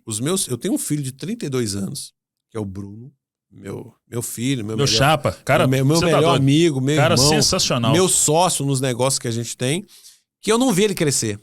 Eu lembro dele pequenininho, depois ele lembra adulto. Por quê? Aniversário, tem festa na escola, tô na estrada. Tem formatura, tô na estrada. A vida inteira eu vivi na estrada.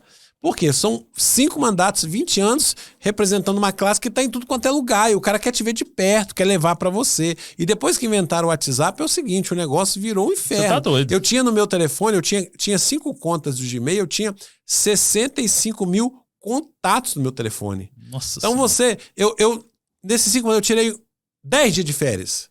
Não conseguia tirar mais do que 3, 4 dias. Aí eu tô na praia...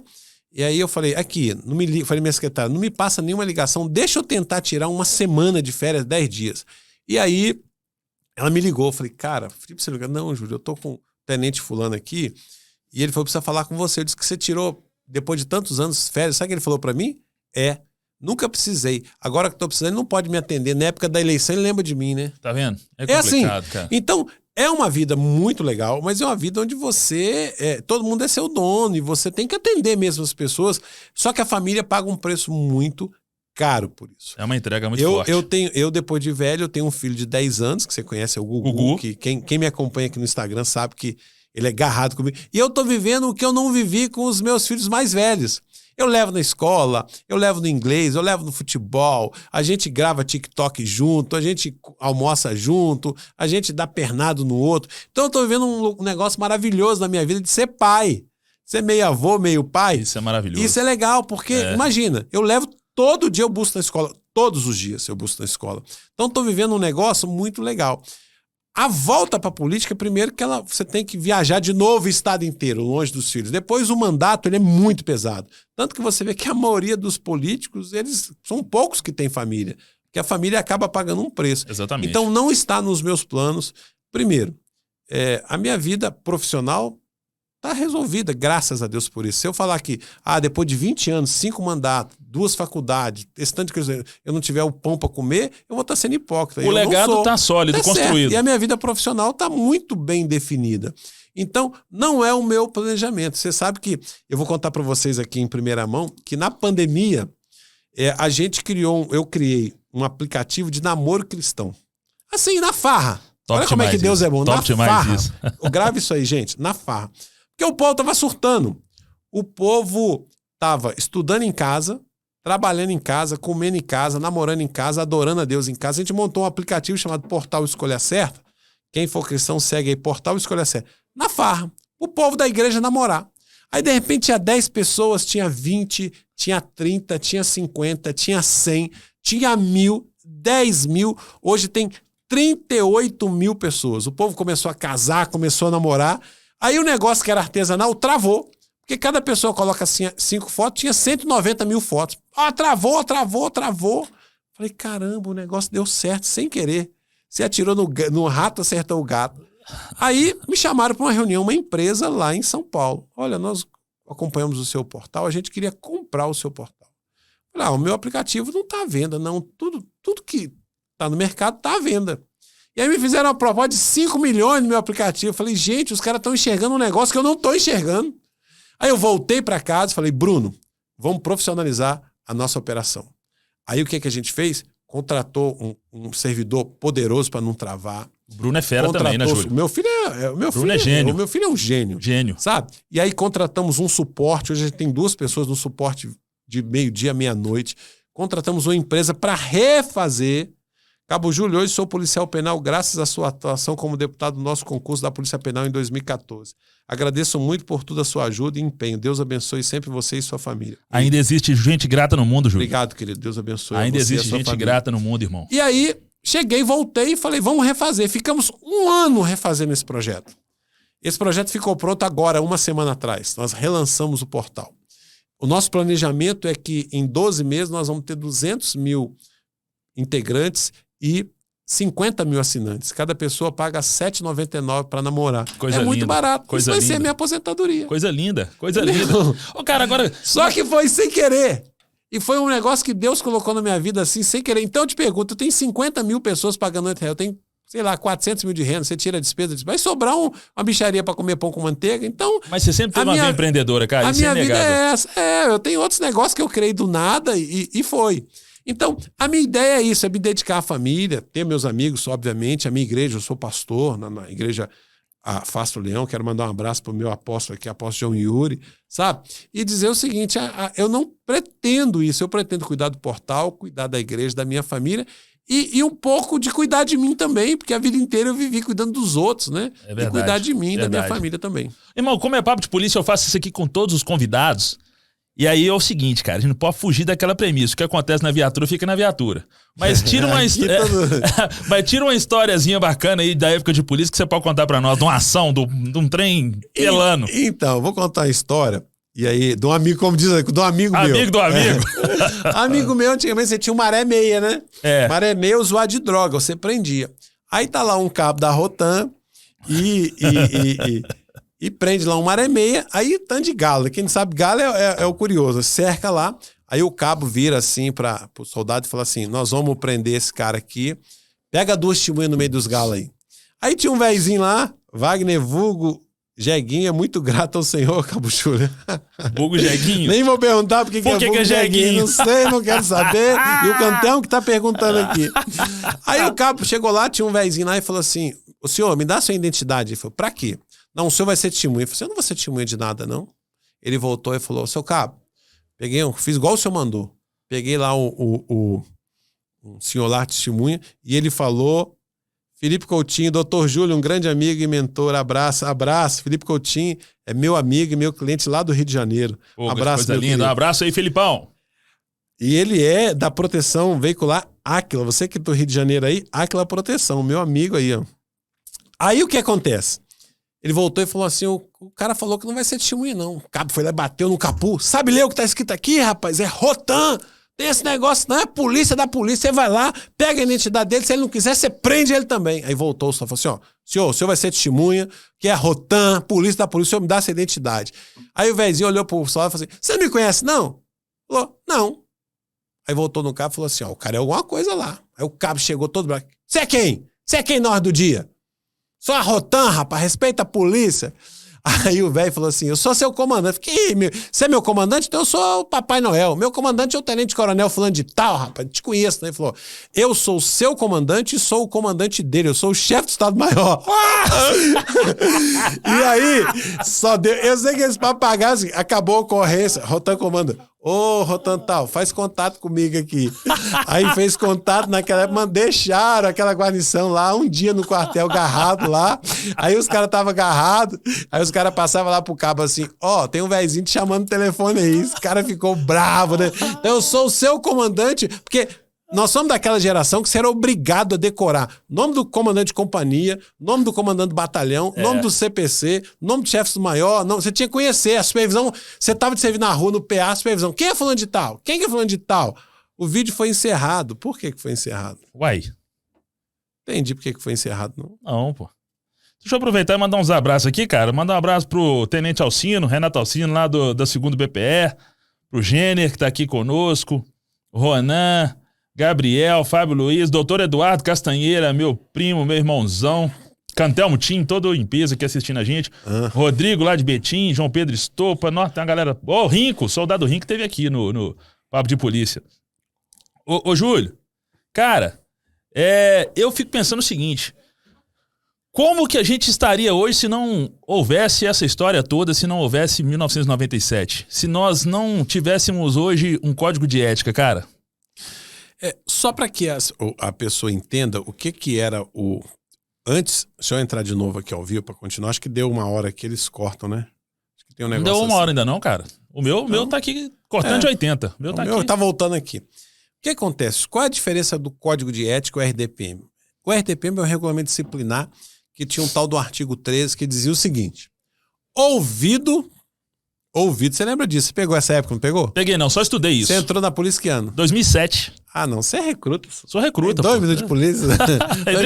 Entrei pra polícia amanhã. 2007 já tinha 17 anos de cabo.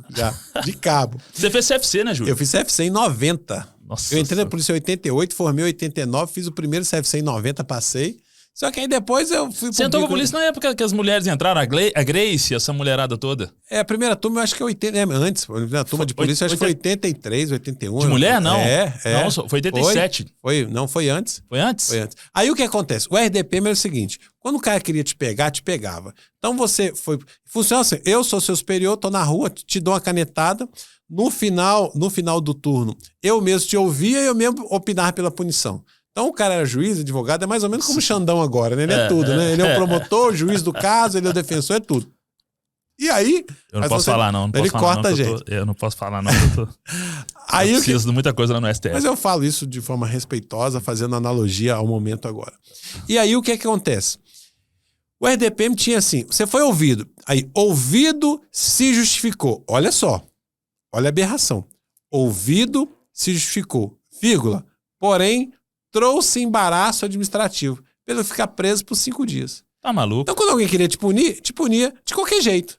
Você tinha, por exemplo, o praça, para casar, tinha que pedir autorização pro seu comandante, tinha que fazer um requerimento, esse requerimento formal tinha que ser publicado em BI para te autorizar a casar. Aí eu pego um caso lá no batalhão de choque, no meu antigo batalhão de choque, um menino do interior, porque muita gente queria ser do choque, o choque era uma referência, né?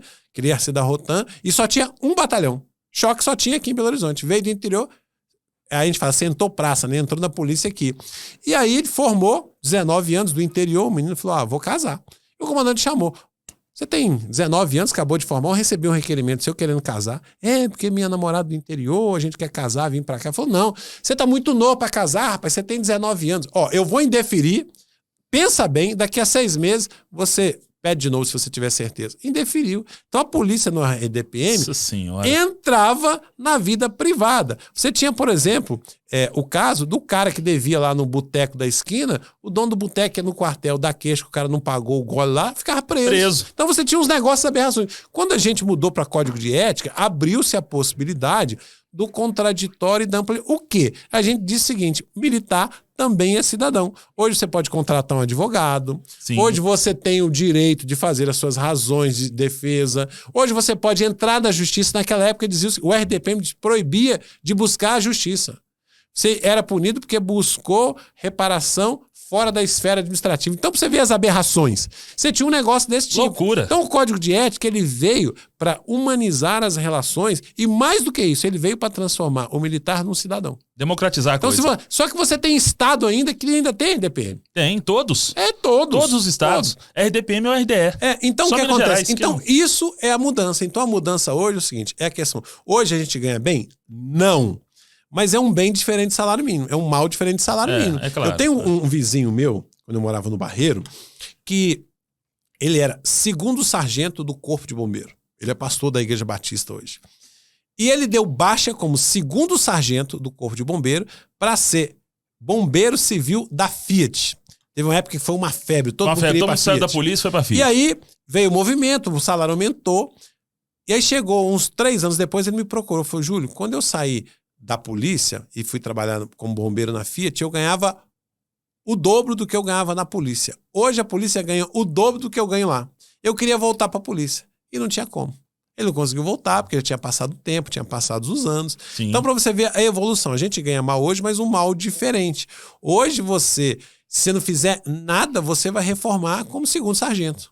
Não, a minha turma de soldado, fez agora o CEFS, com 16 anos de polícia, com essa alteração legislativa que aumentou o tempo de serviço, os caras podem fazer CHO, sair CHO. capitão. Não, a nossa geração entrava soldado e aposentava como soldado. Porque você tinha que completar 30 anos. Se você contasse um dia fora, você perdia a promoção. Então, houve uma evolução muito grande. Hoje, você tem muita gente... Aí você me pergunta, mas por que você entrou na polícia?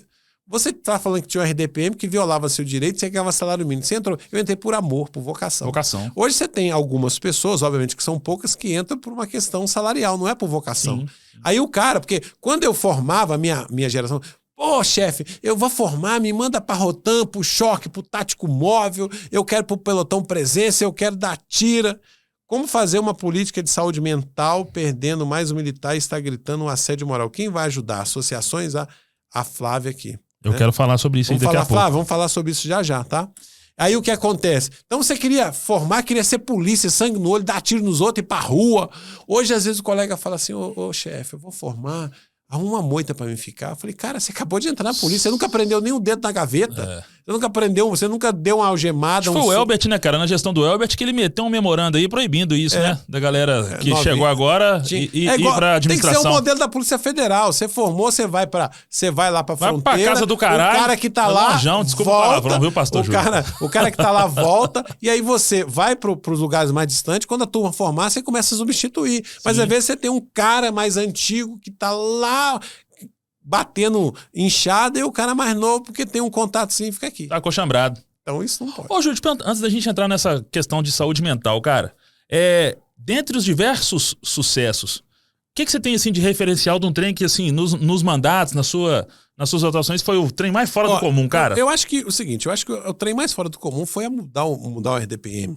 Eu fui mudar o RDPM, foi as políticas de aumento, foi a questão de pôr gente para dentro da polícia, de proteger gente. Mas tem uma coisa que acabou virando chamado Lei Cabo Júlio, que está em discussão agora. Eu até te indiquei para fazer a defesa e eu achei legal porque isso se tornou no meio do sócio que é chamado Lei Cabo Júlio, que foi conceder o porte de arma para os agentes socioeducativos. E essa fez uma referência, porque essa lei ganhou meu nome, né? O que acontece, para você não entender? Quando o Estatuto de Desarmamento foi votado, eu estava lá, era deputado federal, a gente teve uma preocupação de conceder o porte de arma aos agentes. Por que a gente colocou a nomenclatura agente? Porque você tinha designações... Lei 10.826. Diferenciadas por estados. Então, por exemplo, você tinha lá no Rio de Janeiro, não falava agente de segurança prisional ou policial penal na época, não tinha, era DESIP. Você tinha, cada estado chamava do nome.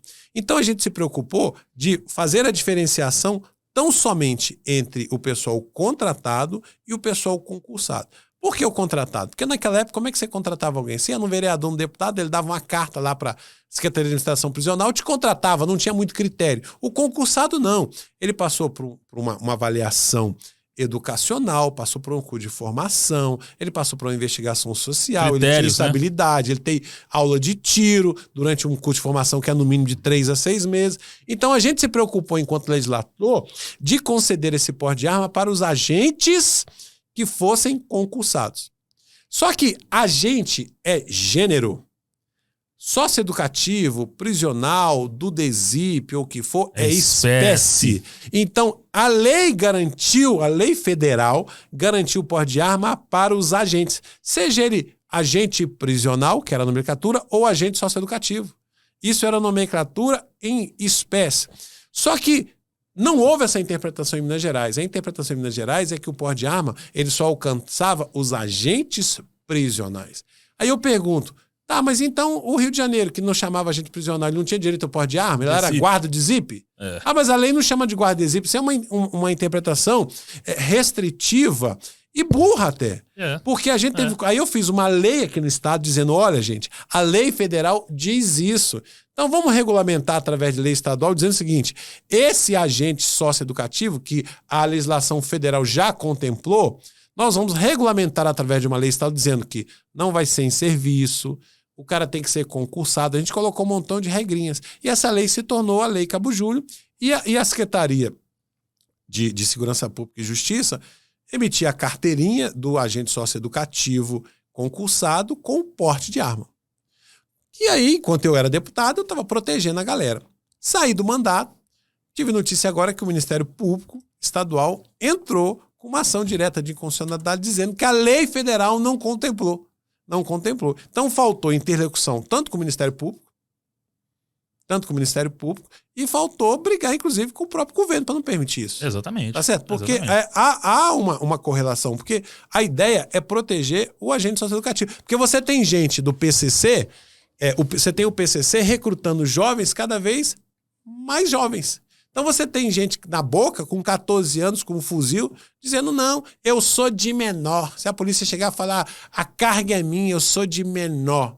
Aí você pega um pai de família, que às vezes tem que fazer uma escolta pro fórum, desarmado, sem um bastão na cinta, protegendo um cara de 18 anos, ou 18 incompleto, ou 17 anos, 2 metros de altura, dessa largura, do PCC, e ele não consegue proteger. Aí ele fala, o cara senta aqui, o cara fala, eu te pego na saída. O socioeducativo não tem um canivete para andar. Então isso é uma covardia com aqueles rapazes e moças que protegem a sociedade desse tipo. Porque é o seguinte, para a justiça, e você sabe muito bem disso, determinar, um juizado da vara de infância e juventude, determinar a internação de um menor, o cara tem que ser um bicho. O moleque é cabuloso. Tem que ser cabuloso, porque senão você primeiro não tem vaga. E as poucas vagas que tem é pro cara que matou, traficou, o cara que é o bicho. Aí esse cara que é o bichão vai ser escoltado por um sócio educativo desarmado. Mas a minha lei ainda teve esse cuidado. Ah, não, tem que proteger o coitadinho. A minha lei diz que é fora da atividade de serviço. Então ele saiu do serviço, ele vai no armário, pega a sua arma, vai para casa. Até isso querem tirar do sócio educativo. Então, essa lei é uma lei... Vocês me procuraram, eu falei, olha, o Cantelmo é a melhor pessoa para fazer essa discussão, seja no STF, seja no Tribunal de Justiça, onde for necessário, para isso. Porque querem tomar o porte de arma do agente socioeducativo, que a legislação federal já concedeu. Então, estão fazendo uma interpretação restritiva contra os colegas. Ô, Júlio, para mim é uma incoerência danada, porque, de fato, além de exercício efetivo de poder de polícia, existe a questão da garantia, da garantia da integridade física, da integridade humana desses agentes fora do serviço e na condição de policial. E eu, sinceramente, assim, eu li profundamente, estudei profundamente o caso, eu entendo como sendo difícil, do ponto de vista técnico doutrinário, que essa ação direta de inconstitucionalidade reverbere no fim das contas. Pode ser que aqui no tribunal encontre uma guarida, porque, de fato, não tem esforço de compreensão por parte do Poder Executivo, não tem esforço de compreensão através de uma articulação própria de entidades de classe, e, obviamente, que aqui vai correr solto. Sim. Infelizmente, vai correr solto. Mas enquanto eu estava lá, eu não deixava esse correr solto. Eu tinha uma boa interlocução com o Ministério Público. O próprio governo tem que ser... O governo tem que ser a favor do sócio educativo. Ele não pode ser contra, ele não pode deixar isso. Gente, o secretário é procurador de justiça.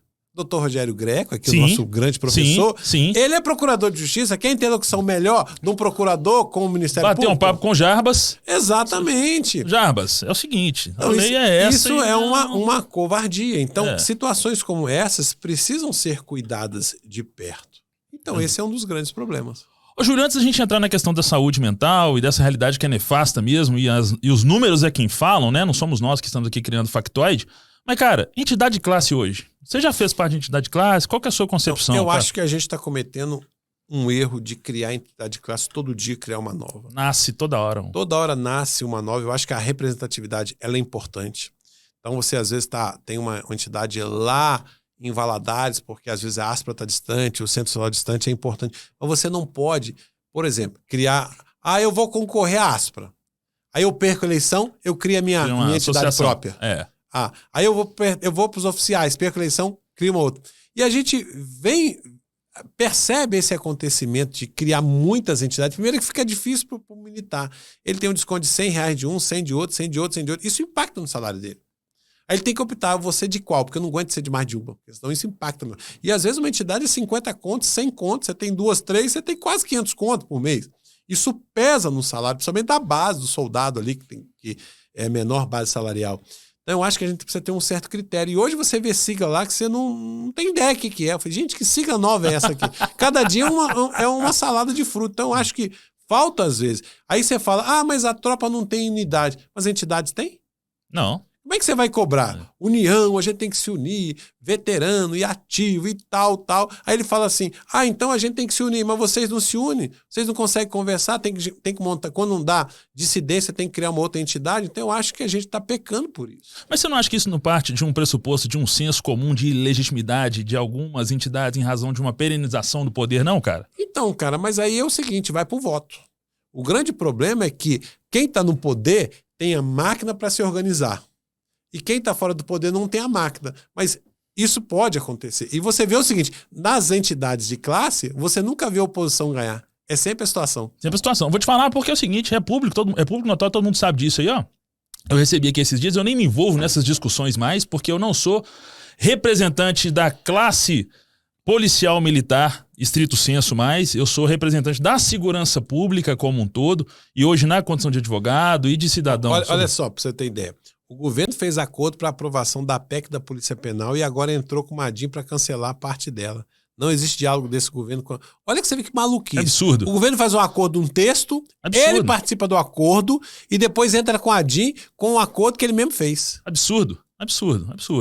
E falta de capacidade de articulação, né? Das entidades também e das próprias instituições nesse sentido. Agora, cara, o que eu queria falar contigo sobre a entidade de classe é o seguinte. Eu não me envolvo nisso, quero deixar bem claro. Eu também não. Sou representante da segurança pública como um todo, na condição de advogado e, obviamente, que na condição de cidadão também, que é o direito de todos. Eu acho que hoje você é o advogado com maior referência no nosso meio. Cara, obrigado. É fato. Graças a Deus. É muita luta e muito aperfeiçoamento. Eu vejo, por exemplo, quando você vai para um tribunal do júri defender um colega, e quando o cara é absolvido, a gratidão do colega. Porque a gente está falando aqui de vida, de liberdade. É um cara que pode tomar 18 anos, 19 anos de cana, e aí você consegue defender o cara e absolver, porque você defende com o coração. Eu já vi advogado, às vezes de entidade, chegar no julgamento e falar assim, peraí, excelência. Aí não conhece os autos. Sim. O cara foi fazer a defesa do cara, mas ele vai conhecer os autos na hora. Então... Quando você, às vezes, eu vejo o cara chorando, te agradecendo, porque você tirou o cara de 19 anos por falta de zelo. Então, quando a gente advoga com o coração, é diferente. Então, você hoje é a grande referência. E é diferente, né, Júlio? Porque eu passei por isso, né, cara? Então, eu precisei... Alex Gomes, eu acabei de falar disso agora, tá? Sobre essa DIN do porte social. Eu acabei de falar isso agora, tá? E aí é o seguinte, cara. Eu tava falando sobre situação e essas coisas de entidade de classe. Chegou pra mim aqui, eu falei, cara, aí uma pessoa me mandou no WhatsApp, eu falei, Cantão, você tem que manifestar sobre isso, falar alguma coisa, porque você conhece tudo, você foi da Aspra, não sei o quê. Eu falei, cara, eu não me envolvo nisso. Chegou pra mim um acórdão do Tribunal de Justiça, determinando a anulação de uma eleição da Aspra, acho que sem ser essa agora a penúltima. Eu falei, cara, eu tô pouco me lixando pra questões jurídicas e judiciais da Aspra. Posso te dar um conselho, irmão? É o que você acabou de falar. Se organize, passe a regimentar pessoas que querem mudança em algum aspecto que tem incomodado e concorre à eleição, irmão. Vai lá e concorre à eleição. Não tô falando só da Aspra, não, de qualquer outra entidade de classe. Vai lá e concorre à eleição. Agora, de certa forma, montar uma outra, é lógico que você está criando uma segregação que talvez vai gerar exatamente o que você está falando. Uma falta de capacidade de articulação e que, no fim das contas, vai contribuir para nada. Absolutamente nada. Então, eu concordo demais contigo nesse sentido. E passou essa fase e vamos, vida que segue. Irmão... Eu acho que a Aspra, o Centro Social de Cabos Soldados, eles têm eles têm uma história de luta, né? Tem uma história de luta. E eu faço aqui uma consideração especial aqui ao Bahia. Bahia é um irmão que eu tenho, me ajudou pra caramba agora nessa época da minha vida. Eu sei da história de luta dele, de pegar o telefone e brigar com o comando e tal. Só que eu falo o seguinte, as pessoas têm que participar das entidades também. Sim. Às vezes você vê um militar que não participa de nada. Ele fala... Só quer reclamar. Mas você participa de lá? Não. Então você tá reclamando de quê, amigo? Vai participar, vai lá, opinar, sugerir. Eu acho que tanto a entidade de Aspra como o Centro Social, eles têm uma história de luta pela classe, né? Sim, a gente precisa respeitar. Agora é o seguinte, Júlio, saúde mental, cara. Aqui, ó, acabei de receber uma mensagem. Estou aqui com a viúva de um militar que se foi essa semana. A saúde mental, etc. Está um absurdo. PM culpando a PM instituição culpando o próprio militar e não temos representantes. Terapeuta Flávia. Inclusive, ela é da nossa célula lá, viu, Flávia? Eu vou quebrar seu nariz se você não for na célula amanhã. Te amo. Cara, realmente. Então, as pessoas estão morrendo. Olha só, a segurança pública está doente. Isso é fato. O grande problema é que a instituição não quer aceitar esse fato. A instituição está doente. A PM está doente, o bombeiro está doente. Polícia Civil está doente, o policial penal está doente. Flávia, te amo, tá? Tá certo? O sócio educativo está doente. E doente por quê? Aí você fala, mas a questão é só salário? Não. Eu vi uma vez um grande diretor da TIM, cara rico, milionário, pulando de um prédio do 23º andar na Barra da Tijuca. A gente percebe que a pessoa que suicida não é só problema de dinheiro. Você tem série de fatores que também, a questão financeira mas não é só isso. Você tem uma série de fatores também que levam. A polícia está doente, tá certo? A segurança pública está doente. Primeiro motivo da doença. Primeiro, o desrespeito interno. Isso é fato. E o que faz o copo transbordar não é colocar muita água de uma vez, não é um fato. São uma série de fatos que eles vão se avolumando até que a hora que explode. Então a primeira coisa é o seguinte, existe um assédio velado, onde ainda existem pessoas que acham que a hierarquia é sinônimo de violação de direitos. Você pode ser meu chefe, mas você não tem o direito de entrar na minha vida. Você pode ser o meu chefe, mas a discussão aqui é profissional, não é pessoal. As mulheres sofrem muito nas instituições policiais, porque ainda existem pessoas que acham que a mulher entrou para se servir. Não é. A mulher ela pode até não gostar de homem, não gostar de mulher, ela pode ser casada ou solteira. Eu sou solteira e não quero me envolver com ninguém da segurança pública, porque tem o direito. E o assédio velado acontece. Então, voltando, meu diagnóstico, tá, Flávio? Você é muito mais experiente que eu. Primeira coisa que acontece é a violação da própria instituição. As instituições policiais ainda são as maiores violadoras dos direitos dos seus integrantes. Não é o de fora que viola, não. É o de dentro. E a gente tem que combater isso de uma forma, seja educacional, nos cursos de formação, seja numa forma de, quando o militar ele vem e faz uma denúncia, estou sofrendo um assédio, você tem que tirar o assediador, não assediado, não. Claro. Então, claro. Eu já vi casos de você pegar o assediado e transferir ele para 200 quilômetros. Não, porque o cara não pode tirar. Não pode por quê? Eu tive um caso de 2 tenentes assediando 2 soldados de uma cidade do interior. Patrocínio. Lembro disso. Onde o coronel passou a mão na cabeça do tenente, porque o coronel também queria comer a menina. Sim. Entendeu? Então você tem umas coisas dessas absurdas. Sabe? Eu não vou entrar em nome de ninguém, não estou falando disso, porque é um caso já passado. Mas você tem situações dessas, onde a própria instituição, ela viola. Primeira coisa, você tem o assédio, você tem que tirar o convívio profissional. O assediador e o assédio, enquanto se apura, não pode estar no mesmo lugar. Mas você não pode tirar aquele cara que denunciou como um castigo. Não. Quem tem que tirar é o outro. Você faz uma análise de pressupostos, né? A gente sabe se uma denúncia tem fundamento ou não. Claro. Porque você não pode deixar também a pessoa falar assim, quero ser vou acusar o outro. Não. Se denunciação caluniosa, ferro na pessoa.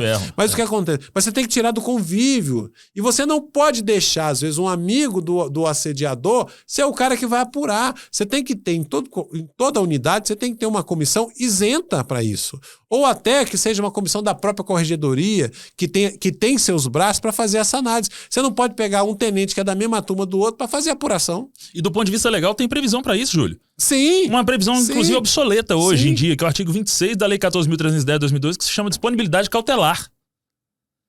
E a gente não escuta, a gente não ouve falar desse dispositivo legal na prática, na Polícia Militar e no Corpo de Bombeiro. Por que é disponibilidade cautelar? O assediador, o denunciado, é retirado daquela unidade temporariamente, inclusive existe a previsão de período, a previsão temporal para isso. Sim. Se eu não me engano, são 45 dias renováveis por mais 45. Isso não acontece num instituto obsoleto no ordenamento. Mas às vezes o problema é que às vezes um assediador é protegido por outro assediador. Você tem que... Primeira coisa, o assédio moral, o assédio sexual são causas graves. Cabo Tonaco, meu irmãozão, tá mandando abraço. Tonaco, abraço, Tonaco. Você me abandonou, viu, irmão? Me abandonou. Nós estamos meio arranhados. Amanhã, hoje nós vamos trocar uma ideia, tá? Nós estamos meio arranhados. Nós demos uma arranhada. Nós somos irmãozão, mas irmão é assim mesmo, irmão arranha. Aí, a outra coisa aqui que um colega tá levantando. Marcelo Saf, meu irmãozão. Beijo no seu coração, bebê. Obrigado por tudo, viu? Assédio profissional por produção. Olha os casos que você vê. Gente, isso é um absurdo. Você não tem efetivo, aí você resolve o problema de efetivo matando o colega. Aí você tem a polícia unitária. Uma viatura... Gente, eu nunca permiti isso, é uma coisa maluca. Senhora. Você tem lá uma viatura sozinha com um militar parado numa esquina. Aí uma pessoa vai lá e pede socorro, ele vai fazer o quê? Nada. Ele é super-homem? Não tem. Então você tem isso. Então, produção. Fica assim, nós temos que produzir. Aí o cara sai igual um tarado. Porque ele tem que produzir, porque ele é cobrado. Então o que acontece? Essa disputa por produção hoje faz o cara ficar louco, maluco. Porque ele é cobrado, ele tem que diminuir a criminalidade. Ele tem que diminuir, a gente tem que bater meta. Gente, legal.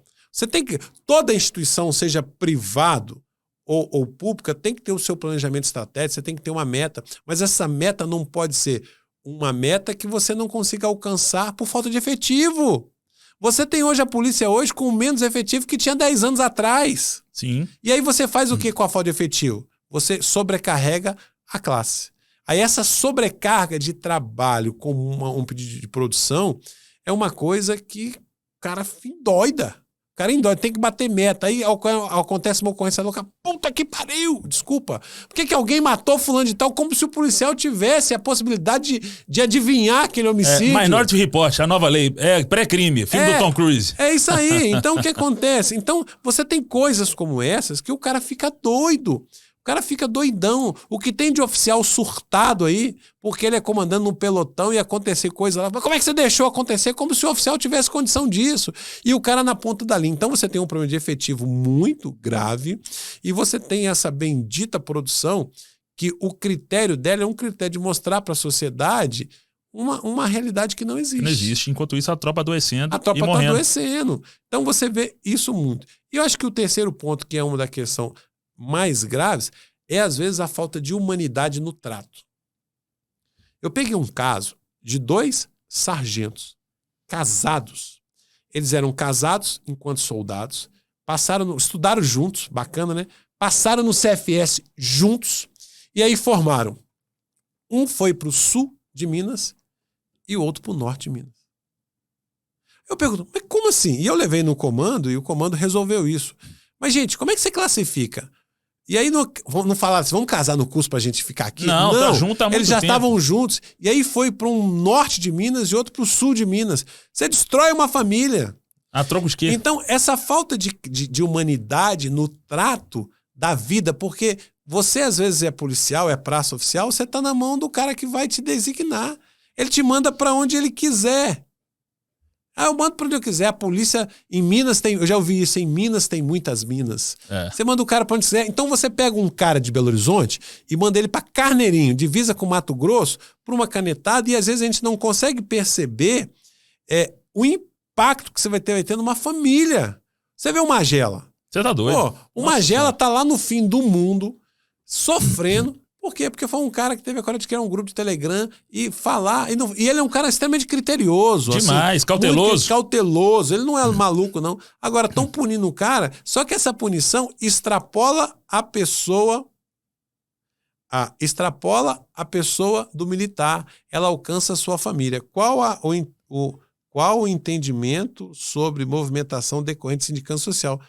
Não sei, falta elementos para me te responder. Eu respondo de maneira técnica nesse sentido. É genérico. Cara, é o seguinte, o caso, né? O critério é você ter determinadas questões familiares, determinadas questões sociofamiliares que vão convencer a administração de que você tem que ser transferido após o desfecho da sindicância social. O que vai acontecer? O sindicante vai na sua casa, vai ver se os seus argumentos apostos no requerimento, e é por isso que é importante ter um advogado para te ajudar a articular esses fundamentos.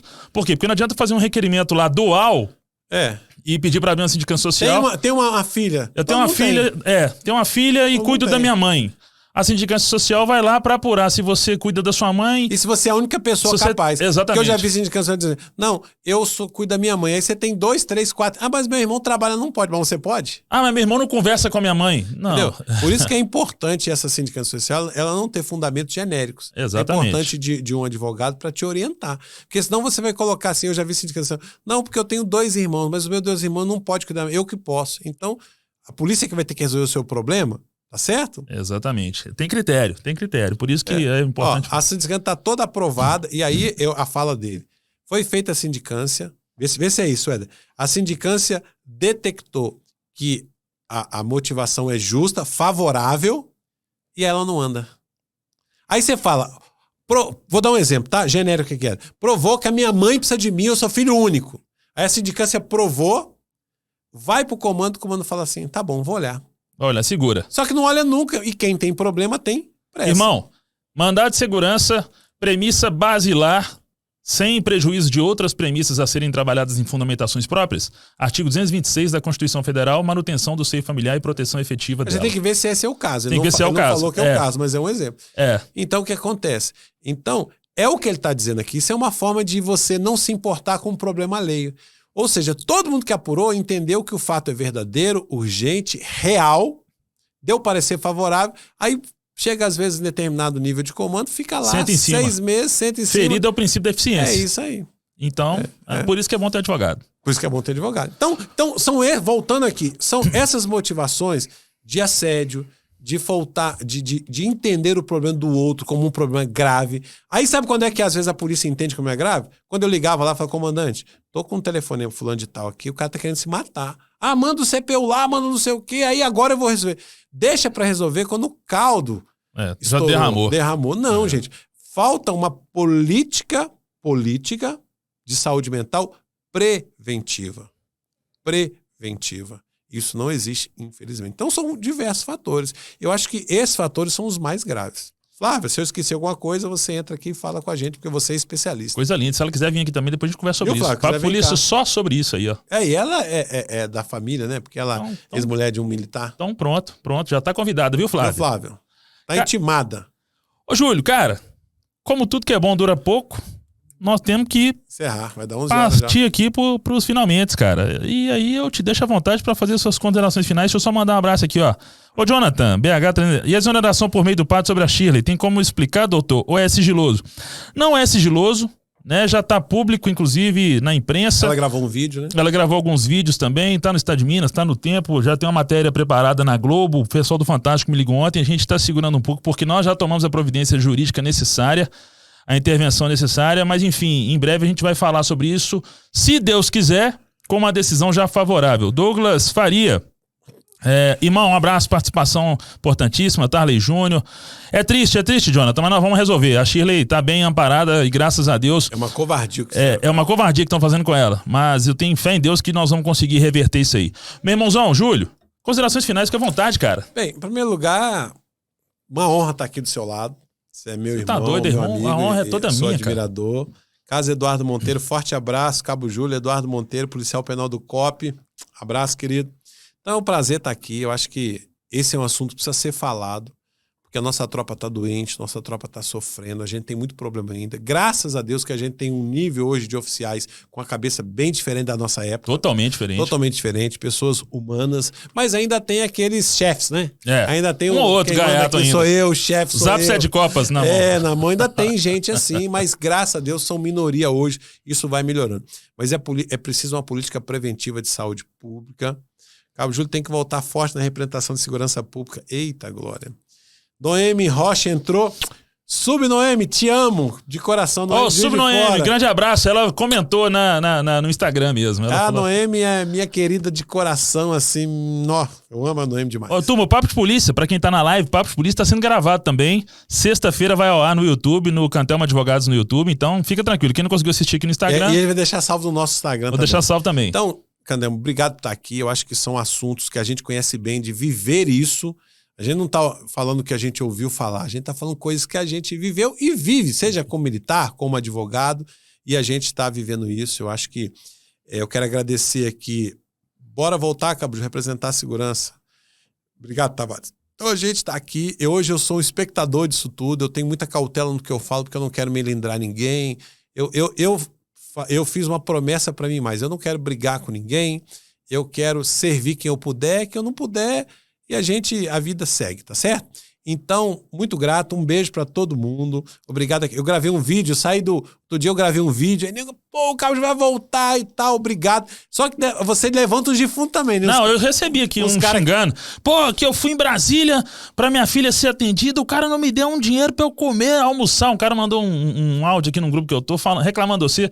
Que alguém mandou o vídeo que você gravou?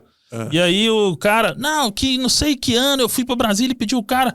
Falei, meu irmão, o cara é deputado federal. Não, esse é o papel do representante? Cara... Eu vou te dar um exemplo, então. Tem condição. O cara fala pra mim assim, ô Júlio, meu filho vai fazer concurso público pra polícia, você tem como ajudar? Falei, cara, você quer o quê? Que eu burle o concurso público? Pô, você não vai me ajudar, não? Então, deixa eu entender. Você recebe coisa assim. O cara quer que eu faça o filho dele entrar na polícia burlando o concurso. Você não me deu dinheiro. Eu não tenho obrigação de dar dinheiro pra ninguém, não. Não é o papel do representante dar dinheiro. O papel é outro. Então, às vezes, a gente tem esse tipo de coisa. Porque o cara não me deu dinheiro. Gente, e onde tá escrito que a obrigação é dar dinheiro pros outros? Lugar nenhum. Você tem essas coisas, você tem essas coisas mesmo, faz parte, mas a maioria... Tem que superar e largar pra lá. Faz parte. Então, a política é amados por um e... Odiado por outro. Faz parte. Cada um tem o seu candidato, o seu interesse. O que eu digo é assim, deixa a briga política pra época da campanha. Agora tem que se unir em prol da tropa. Também acho. Depois, outro dia o cara veio falar comigo assim, não, mas eu tô com raiva do senhor por causa disso aqui. Eu falei, você votou em mim? Não. Então vai pra puta que pariu, vai cobrar de que você votou, ué.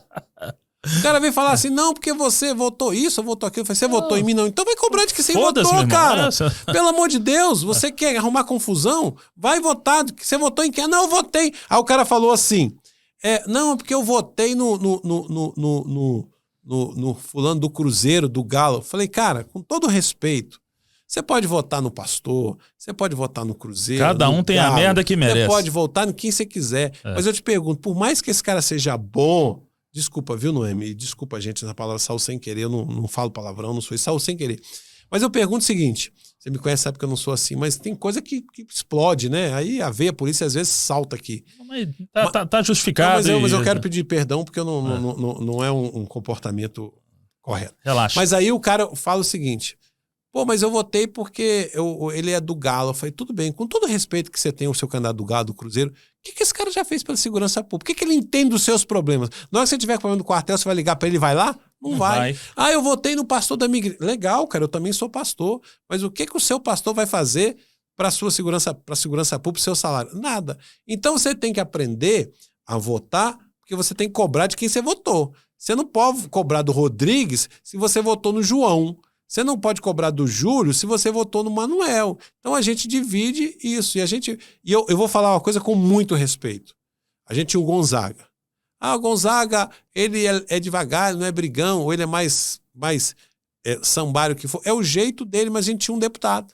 E um cara bom. Eu reputo ele como bom parlamentar. Excelente parlamentar. E a gente perdeu o Gonzaga porque uma galera votou no Nicolas. Cara, legal, o Nicolas é um cara guerreiro, lutador, é um cara bacana, é um cara que vai ser o futuro presidente desse país, ou governador de Minas, porque ele é muito novo, mas ele vai ser. Mas a pergunta chegando mensagem, a pergunta é, que ele entende de segurança pública? Absolutamente nada. O que ele entende de reposição salarial? Absolutamente O que ele nada. entende de PAD, disso? Nada. Então, eu acho que a gente tem que respeitar. Para governador, eu voto nele para presidente. Para deputado, não, porque a gente perdeu um colega. E o Gonzaga perdeu a eleição porque uma galera votou nele. E eu falo, eu tenho o Nicolas como um dos caras mais inteligentes e um futuro brilhante. Inteligentíssimo. Mas ele não é representante de segurança pública. Agora, o Júnior Amaral eu gosto demais. Júnior Amaral é polícia, pô. Polícia. É diferente. Polícia. Geraldo Júnior Amaral. Ele é cabo. Da minha turma de soldado. Júnior Amaral é polícia, é diferente. É cara diferente. Bom, ele é bom. polícia, né? Então, o que acontece? Você tem isso. Então, você pega o Bruno Engler. É um menino inteligente pra caramba, um cara que tem futuro. Mas um montão de gente deixou de votar nos nossos candidatos pra votar num cara de fora. Aí a gente perde. Julião, mandar aqui um abraço pro Romualdo, Coronel Romualdo. Tá aqui com a gente. Romualdo. Elton Romualdo, um abraço pra ele. Caveira, Nato. Trabalhei com ele na Rotan Comando. Pedra 90, pedra 1000. Marcelo Oliveira, hoje sou aspirante da PM, excelente parlamentar e contribuiu muito para a segurança pública. Obrigado, viu, Marcelo? Valeu demais. O Júlio é um irmão. Irmão, vamos lá. Considerações finais. Então, agradecer a você, agradecer a todo mundo que participou. Nós vamos deixar salvo aqui e refutar como é importante você ter um advogado do seu lado. Bom que conheça a sua... Eu falo, advogado é igual médico. Se você tá com problema de coração, você vai no cardiologista, você não vai no pediatra. Você não vai no veterinário. Então você tem que ter na sua causa alguém que conhece a sua causa. Então você hoje é um cara que, sem sombra de dúvida, é referência no nosso meio. Tanto que todo mundo que me procura, eu não advogo, eu só advogo... Vários clientes eu só advogo do escritório. Eu sou um advogado especialista na área empresarial. Eu advogo em litígio entre empresa para empresa. Quando alguém me pergunta, eu falo, procura o Cantel. Mando um montão de gente pra você. Vários. A referência que eu tenho. E quando eu não posso indicar um cara que depois que eu falo, o cara fez merda, você me indicou? Não, eu indico alguém que é bom. E você é bom no que faz. E além de tudo, é meu amigo, meu irmão, e eu sou muito grato a Deus pela sua vida. Você tá doido, amém, cara. Eu quem sou grato demais à sua vida, grato a Deus pela sua vida, grato a você por tudo que representa pra mim, pra minha carreira hoje enquanto advogado, porque eu sou especialista em ciências criminais pela Fundação Escola Superior do Ministério Público, foi porque você me disponibilizou uma cota lá do gabinete. A Assembleia tem disso, né, esse investimento, através do deputado, e eu te pedi, você não pensou duas vezes, falou, pode trazer o papel aqui que eu vou assinar agora. Fiz a especialização, a pós-graduação, e além de tudo, não é só isso, do ponto de vista acadêmico foi isso, mas do ponto de vista humanitário, cara, você colocou comida no meu prato, e você sabe disso.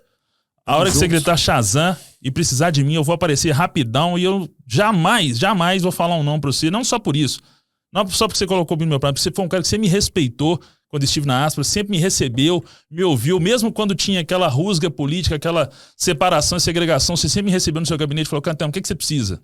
Então, meu irmão, muito obrigado por tudo, muito obrigado pelo ser humano que você representa para minha vida e para a classe como um todo, para a segurança pública. Deus te abençoe ricamente sempre, que possa continuar honrando, dignificando a você e a sua digna e honrada família, seus filhos, Gugu, o Bruno, eu esqueci o nome da sua filha. Juliana e Júlia. Juliana e Júlia, enfim, cara, todo mundo. Eu já sou vovô, né? 4 netos. 4 netos, pô. 4 netos. Eu falo o seguinte, eu aprendi, eu acho que a maturidade, o tempo, então aqui o RJ tem que fazer campanha fora no estado para voltar para a Assembleia, sem fazer ir de cidade em cidade fazer contato com a tropa, é Cabo Júlio. Tá aqui o Pleuber Fernandes. Obrigado, Cabo Júlio, por enquanto esteve na luta, lutou pelos agentes. Eu aprendi uma coisa com o tempo. Diz que a melhor escola é o cabelo branco, né? A maturidade, ela vem com o tempo. A gente precisa aprender. Eu aprendi uma máxima. Aquilo que a gente concorda, que é consenso, a gente se une. Aquilo que a gente discorda, é dissenso, a gente se respeita. Eu acho que está faltando respeito na polícia, na segurança. Respeito dos diferentes se unirem num propósito só. E respeito de entender que o outro pode ter uma opinião diferente da sua, pode ter um pleito diferente da sua, e a gente tem que respeitar isso. Eu acho que é a máxima que eu aprendi na minha vida ao longo de tantas pancadas e erros e acertos. Perfeito, perfeito. Turma, esse foi o nosso Papo de Polícia, episódio #34, com meu irmãozão, com esse cara que é lenda viva, que tem uma história densa, intensa, e que traz consigo um legado que ninguém vai desconstruir. Cabo Júlio. Gente, muito obrigado a todos que ficaram conosco até agora, até o final desse episódio do Papo de Polícia. E repito, não deixe de seguir o Cantelmo Advogados, fazer sua inscrição no nosso canal no YouTube, assistir os episódios anteriores, assistir a esse, enfim, se não conseguir nesse, no Spotify, vai lá, assiste fora do YouTube, mas enfim, para nós é importante que você se inscreva no canal e acompanhe as nossas novidades, acompanhe a nossa resenha de operacionalidade e mande a sua sugestão e, acima de tudo, a sua crítica, porque através dela nós vamos promover aperfeiçoamento do nosso Papo de Polícia. Tamo junto, bora pra cima e é tudo nosso. Um grande abraço!